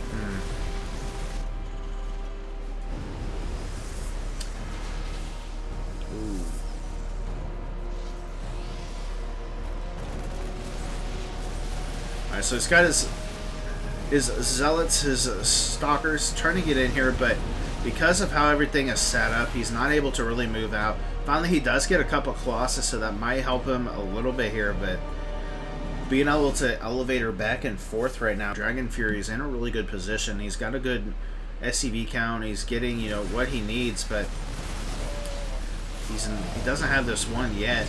The Stalker is able to get one of those medevacs, but again, he just goes back and forth. Gonna have to use those Oracles to really try to help gun this down, or get his production back up and running. This is really nice though, because it's actually keeping Protoss at home. It's not allowing him to really, you know, do too terribly much here.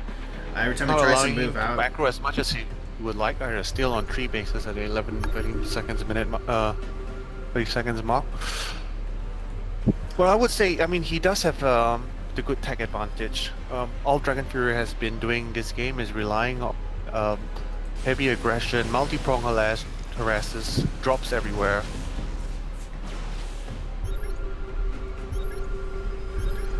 Swag slowly able to get his Colossus count up. So, as much as Dragon Fury is macroing behind this, if Swag is able to get that Death Ball army of Colossus, and I'm not sure if he's going to put down the Templar Archives. Oh, yep, he's just about to put that down now. If he's able to somehow defend and, you know, get all the tech tree he wants, you know, he would have a chance in this game.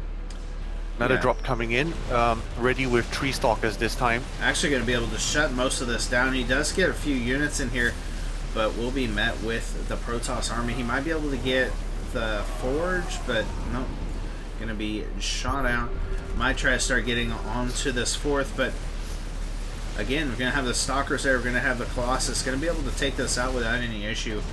But will Dragon Fury continue to, like, skedaddle back and forth? Looks like he will be, but there are some Stalkers, but they're moving out. He needs to have those over. There he goes. He's going to be able to shut that down. Oh, that's a nice pickoff. Tried to do a little bit of an attack on the side, but there was met with that Protoss army. Gonna stem start trying to back forth. These charge lots trying to get on top of all of this army. Just not able to, but Swagger able to force the Terran player back. Will he be able to kind of finish? I would like to see Swag retreat to the safety of his Colossus. Looks like he's going to try for a drop, but honestly, I feel like Swagger could just attack right now with what army he has. He doesn't need his whole army for this. I mean, he has some units in nice it. feedback. Oh, yeah, nice. You know, force Archons, but... able to take out 2 of those. Now, he does have still a little bit of a problem here with these Marauders, with the Marines in here, getting on top of all of this, but with the Colossus, with the Zealots and everything. The Colossus is able to basically go anywhere on the map. Yeah. Walk up a high ground like it's nothing, so... Oh, and he actually gets that medevac full of units, so, I mean, he's in a really good position right now. And I almost feel like... Swag is actually doing some counter pressure right now. Warp Prism has gone into the warp mode in the main, sent 4 charge slots straight into the mineral line. Yeah, this is really nice. Widow Mines will burrow and will go off and eventually clean that up, and the Vikings here will actually push that Warp Prism away, so far not too bad, but Swagger doing a really good job of handling everything as best as he can now. So he's in a pretty good position, and now with these High Templar and with Storm on the way with +2 or +3, he's in a really good position. More War Prisms as well, so he can start his own kind of like multi-prong harass if he so desires. Ooh. He doesn't have enough observers out on the map, dude. Able to see this red tech bunch of Let's go for his 4th. Yeah, he's gonna warp in some Zealots and try and get that taken care of, as well as he's. I think maybe he should get a couple of Stalkers, and especially with this in the main, he's gonna blink over, gonna start trying to take out these medevacs, but I don't know if that's gonna help him out any here. He is attacking onto this 4th though, trying to do what he can, but attacks on both sides. Going to try to shut down all the production that he can. Make sure that this Protoss player cannot rebuild after this. And does he force a I would like recall? to see Swag force a recall, do a recall right now. Yeah. He does have a good amount of Stalkers actually come back. He actually, recall's actually on cooldown, so he, It looks like he recalled all of his Stalkers. And yeah, now Dragon Fury is just continuously trying to continuously put this pressure on to where anytime Swagger wants to move out and try to attack, he's not going to be able to do it as much. because he's going to have to either defend his base or, you know, take. Storm is done, though. Lands some amazing storms, just eating everything. Going to clear that up, and I mean, right now, Swagger is in a really good position. He's got 110 units to 47 of Dragon, and these drops really not doing much. He might get a probe or two here, and he might get a pylon, but at this point, there's so many pylons and so many things that he's not really shutting down the production. He's not able to do too much. He's losing these medevacs full of units, and that's really just putting him further and further behind.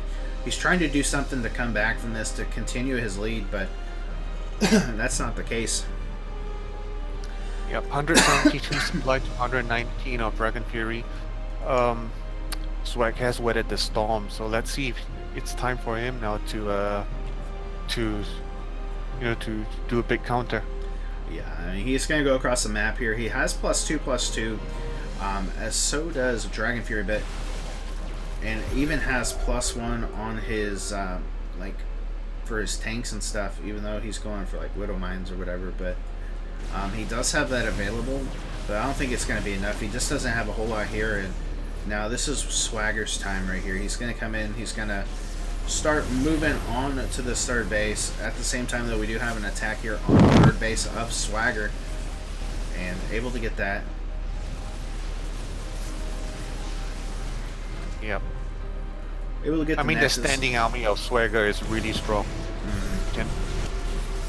Can drop all you want right now, but when it's time to face the big army, it's going to be. Yeah, this is just really bad right now.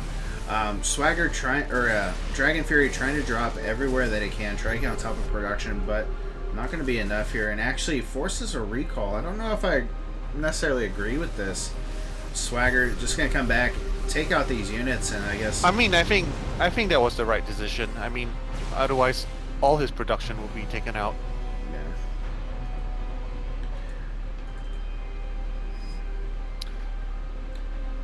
Actually got some ghosts on the way now as well. And looking to get all of these units taken care of. I'm going to steam forward and clear most of that up. And now, yeah, Dragon Fury just under pressure. He's going to try to drop into the main once again, try to continue to put this pressure, but I think it's getting a little past midnight, and Dragon Fury's time as Cinderella might be short-lived.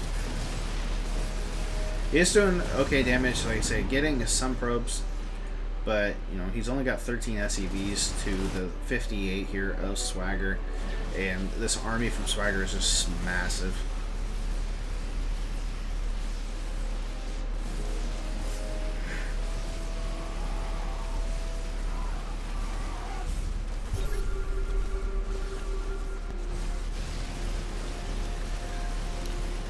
So, I mean, he's doing a good job. He's getting the Cyber Core. He's not going to be able to really make Stalkers or anything like that, but... Yep. Well, here comes the big push from Swag now. He says he's had enough. Yeah, he just wants to end it right now. I mean, with 3 Colossus, good number of High Templars, Zealot Stalkers in his army, I don't see why not. Yeah, and with the Archons, I mean, trying to get in here with the Ghosts, trying to do some damage, but he does have a... okay, I thought he had an Observer with him, but I guess not. So, but he will be able to, you know, throw some storms down. And just storm right there. There you go. Actually using a lot of those probes, a lot of the Stalkers and stuff, able to clear up in the main base there, and now Swagger... He needs to be able to robo and get some, get some ops out. Otherwise, those ghosts will just be a big pain in the ass. Yeah.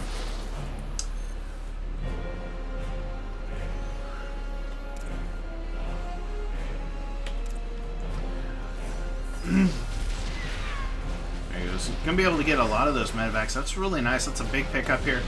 And Dragon Fury trying to rebuild.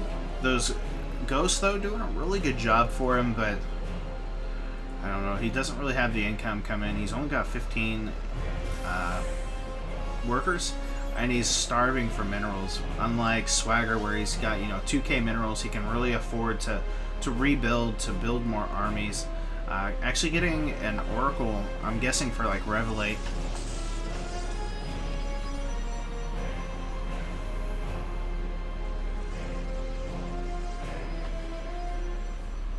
Yeah, well, I mean, well, if you don't have a robo to make an ops, next best thing is an oracle.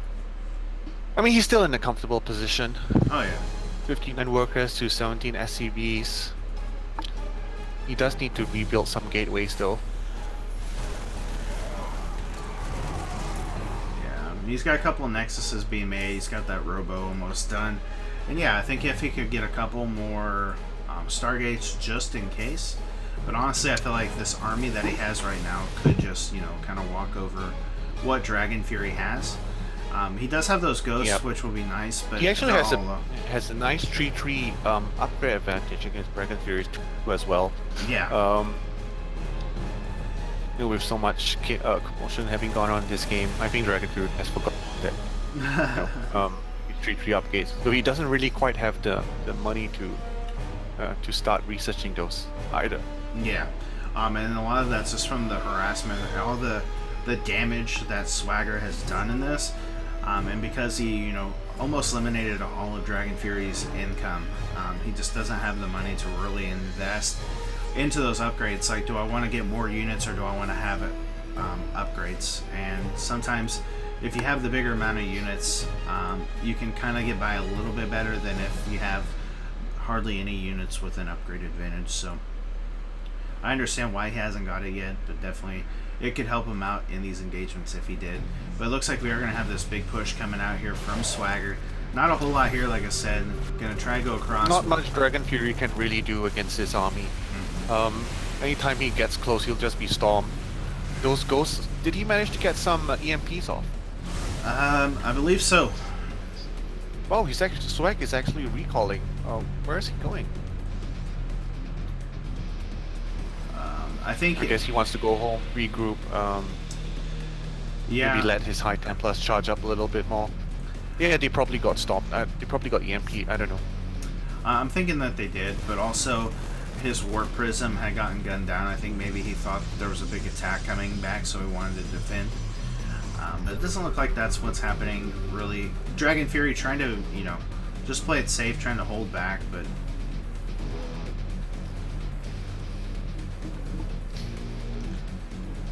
Gonna have a little bit of attack here on the third. Gonna try to take out what he can here, but this army just gonna move over here and start taking this out.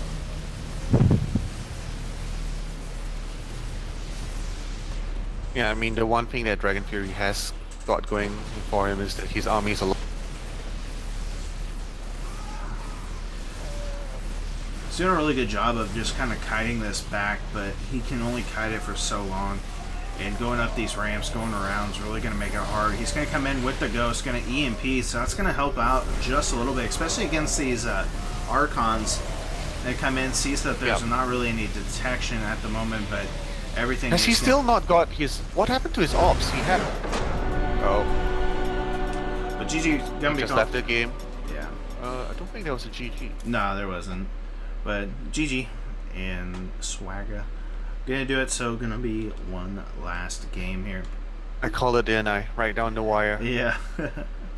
So Swagger showing some very high dominance there and just able to finally pull away with that, so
Alrighty, so going into the last map, we just doing. So what we did, we play last Blackpink. Okay, so Neon.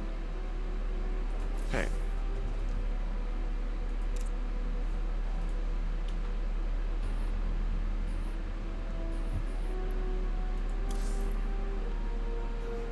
Oh, Panda Bear Me's on.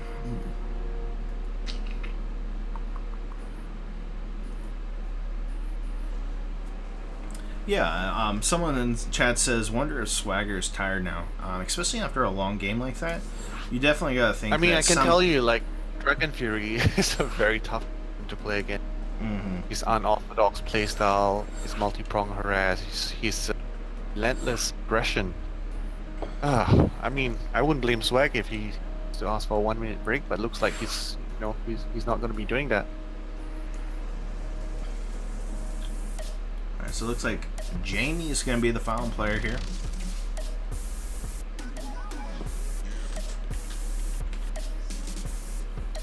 So a PVZ to end things off. Yep.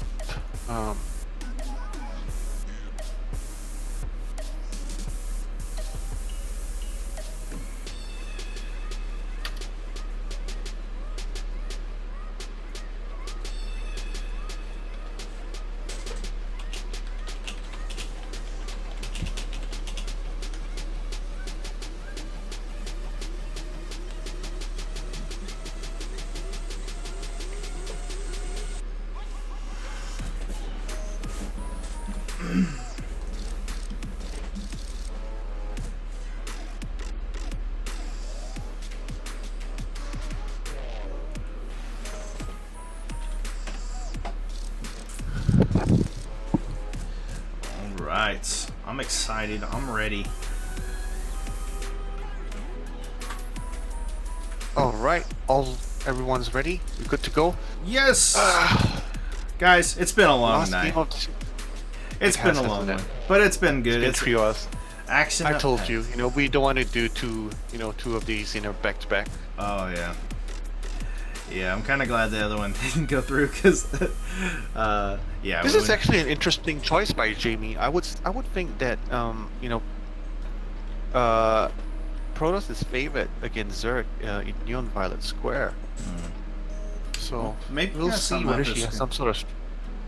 Yeah. Sorry? I was gonna say maybe they got something up their sleeve. Yeah, it looks like they're well prepared, aren't they? Definitely. So I mean, I did see a strategy, I think, by one of the Brians here. He makes a proxy hatch quite early at the Protoss's third, despite going with a natural despite having a natural down as well at the usual timing. Let's see whether that's something that's going to happen. yeah, I mean, it definitely could be the case. Let's find out in this series. If you want to, go ahead and take it away. Alright, so spawning in the bottom right, looking to clinch it for his team is from Psionic Aftermath. Right, and in the top left, in the purple, will they be able to finish this out for their team? Will they fall short of the glory? Give it up. Claps in the chat for Jamie. Right. So no surprises here. Hatch first from Jamie in this big macro map that is Neon Violet Square. I like that. This Can't is say I missed this map though. You don't miss this map? I like the look of it, but it's definitely. Well, you're Terran, so you can hide your Marines in those little squares and give yourself a good some good protection from Bings or Banes. Well, I don't necessarily like playing on the map. It definitely doesn't appeal to like a Reaper style opening, just because you can't like jump in the bases. So it's there, but I do like that. Just the layout of it. I like the look of it. I like the neon violet squares in the map, as well as just the I guess the aesthetic of it. I like the little like shopping centers and like strip clubs and all kinds of craziness that you can find in this map, and so it's pretty interesting. We do have Yeah, definitely. Okay. Oh, that's an early fed from Jamie. I think it's a 20th fed hatch before the third overlord. This is something you see a lot of Koreans actually do. Having a third hatch down, allowing you to get your bases up, just lets you do your droning a little bit faster. And, as in StarCraft, every little advantage you get is a good one. Yeah, definitely. And we do see that Stargate coming out from Swagger, so looking to, get those oracles, try to put some damage on, as well as make sure that he is safe. But I'm guessing, Jamie thinking, okay, this is a bigger map. I really don't have to worry about too much pressure, too much damage coming against me. I can go ahead and expand real quick. I'd play a little bit more greedier, get that earlier expansion, and then, be able to do what I need to defend. So I do like it. So it'll be Phoenix first from Swagger. I mean, that makes sense, with the Overlord having scouted it. Spore would have been ready for Jamie if he had opted to go for Oracle first.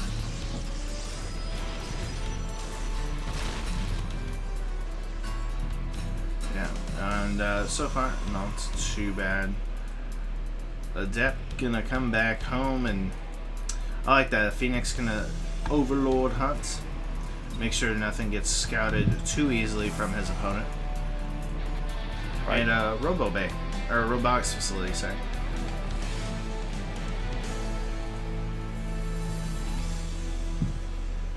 So Jamie opting for the safe play, having put the Roach Warren down a few seconds ago. This is in contrast to, who did we see earlier? Lego going straight for the Ling Bane Hydra attack. Actually getting away with it earlier because there wasn't too much pressure done earlier by Sullivan. So let's see if Swagger here shows why a Roach Warren is usually needed at this. Yeah, I mean, maybe he's wanting to do a big like Roach Ravager push or something. I mean, he's got speed being researched, which will definitely help with the Lings and getting that quicker lair. We may see maybe like a Roach 1-1 timing or something, but it is kind of interesting. I mean, just kind of Evo Chambers aren't down yet, so I suspect this is largely a defensive play. I mean, what's in the meta right now is the Archon, right? So I think that's what Swagger is going for. War Prism is actually on the way. 3 more gateways down. Actually, another one being put on. Templar Archives halfway down. We'll likely see some Archons morph from Templars and some harass going on soon. Yeah, I could definitely see that, and he does have that Evo chamber down now. It's about halfway done, and he will be able to start doing some upgrades. But this Phoenix, this Oracle, meeting up in the third base, and just gonna start putting some pressure on. The Spore Crawler though, gonna be able to do some work. Might actually get the Phoenix there. Almost does. Only gets 2 kills though, so nothing that too good. And we are gonna have some High Templars morph over here on the side. I imagine we're gonna see some Archon drops and just start seeing them, get a little crazy. Yep.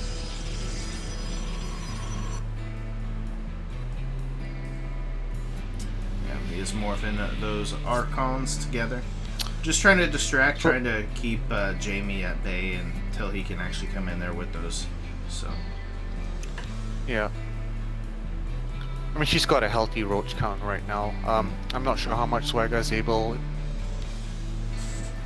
It's gonna depend on his micro for sure. Yeah. This You looks can like see Swagger being cautious as well, taking the third, at the half base at the bottom corner. And come in here with the Ling, or with the Roaches, and with those Lings, gonna start trying to get on top of this on top of the Protoss army here. War Prism though doing a really good job picking up those Archons, making sure he doesn't lose those, and does clear up those. But it looks like a big stasis ward. Oh, big stasis ward there. with these Archons. Just trying to make sure he can get some damage to him, but not going to be able to do too much. And now we're going to have a little bit of a counter pressure coming across here. For Seems like Jamie. you're right. This is what Jamie wanted to do all along. And he's got 10 more Lay down roaches on the some way. early- It is a Roach little aggression. bit later. I think that if he were I mean, like, it's still. You sort of have to wait till you defend against the Archons first. Otherwise, imagine your roaches halfway across the map, and you know, 2 Archons with the Warp Prism harassing your mirror line. Now that is a nightmare. mm-hmm. Alright, so it looks like he's going to come in here, going to try to get on top of this Stargate, try to shut that down. Nice force fields are going to be enacted Nice here. force field. Be able to take out a good amount of these roaches, picking up these Archons, but as good as he can. Be careful not to lose those. But more and more roaches are streaming across. We are going to have the Oracle and the Phoenix come back home, try to help defend.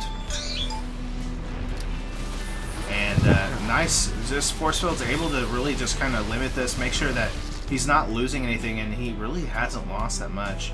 Yeah, you know what? It was actually the right decision to take the Fed at the, at the corner out there. He wouldn't have been able to force field the units out.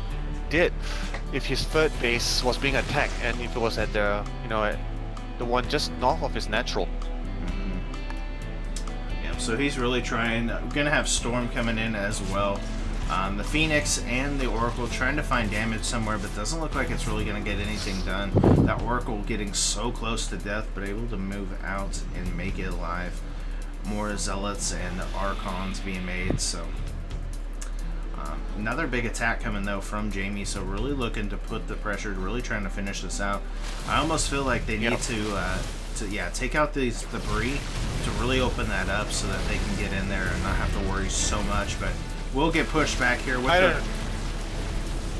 So...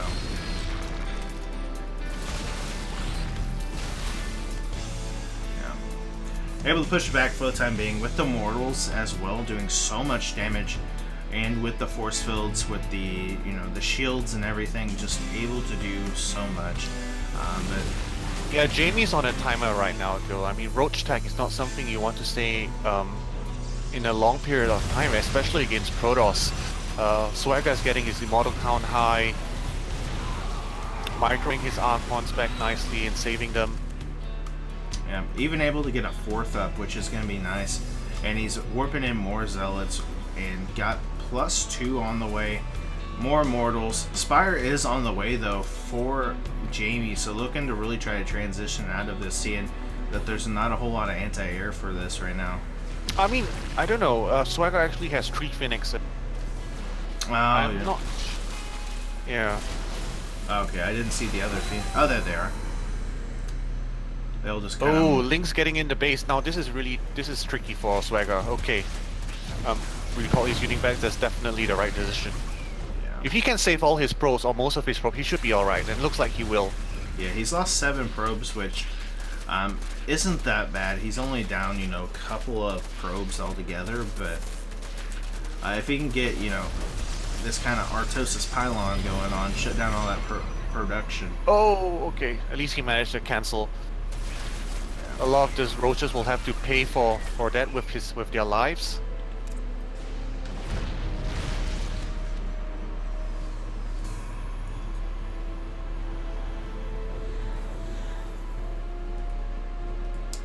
I say Swag defended that pretty well. Yeah, I think so. Especially with all the pressure that he was put under here, actually kind of breaking up this army as well. Just trying to make sure that he knows that if I can attack this army in sections, I have a better chance than just trying to attack this army head on. So using those force fields to kind of separate the army, and then forcing out a recall obviously was good for Jamie, but still pretty good either way. This Immortal in a pretty good spot, able to take out those Lings fairly well. Yep. Looks like he is going to start moving towards these bases to really start doing something, but we do have 15 mutas getting ready to pop here, and those are really going to put some salt into the crackers.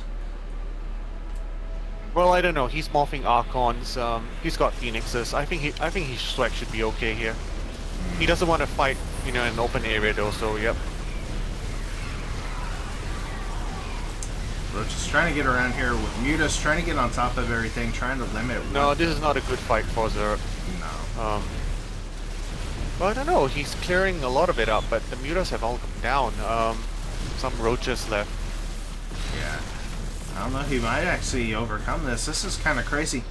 Gonna start moving back towards there. There's only a couple of units left here for the Protoss player, and now we're gonna have this big push from the Zerg player. He's gonna try to go back here on this 4th and try to shut this down, but looks like Swagger might be there in just enough time.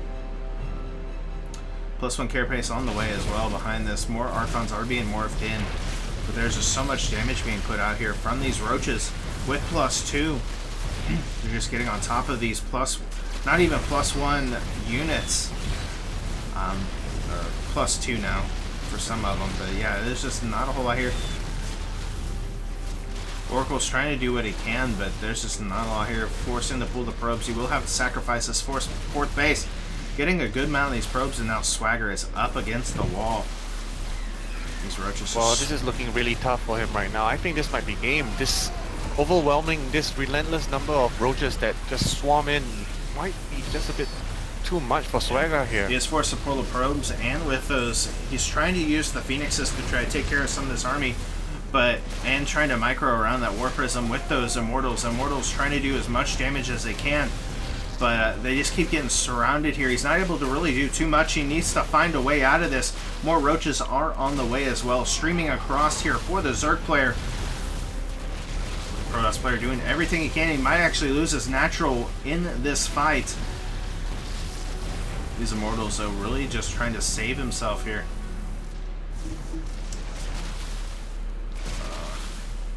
He will actually get that 4th, and looks like he might actually kind of push himself back. To supply now, it's I just don't think. Does have a Void Ray out now too, but yeah, there's not enough But here. against that big army of roaches, I don't think so. I think it would have been helpful if he pumped out some models early in the game, but yep, GG is called. So cloudM takes the series 5-4. We're gonna have an. So I'm not sure what that one as well, probably. Yeah, wow, that was crazy. So, oh man. So after a long, drawn-out fights, this whole series, Cosmic Cloud Militia will be your winner for this. That means they will have to go again, but stay tuned for that whenever that does go live. Should be good, and all of that. So, but I gotta get off here. I have got to go to work. I'm actually running late, but all will be well. So guys, thank you so much for watching, for tuning in, and for everything you guys do. Make sure to keep in contact on Twitter, on Facebook, wherever their social media is, and see when the next series will happen. If it's going to be as good as this one, you do not want to miss it. So guys, thank you so much. You guys have a great night, and we will see you guys later. Bye-bye.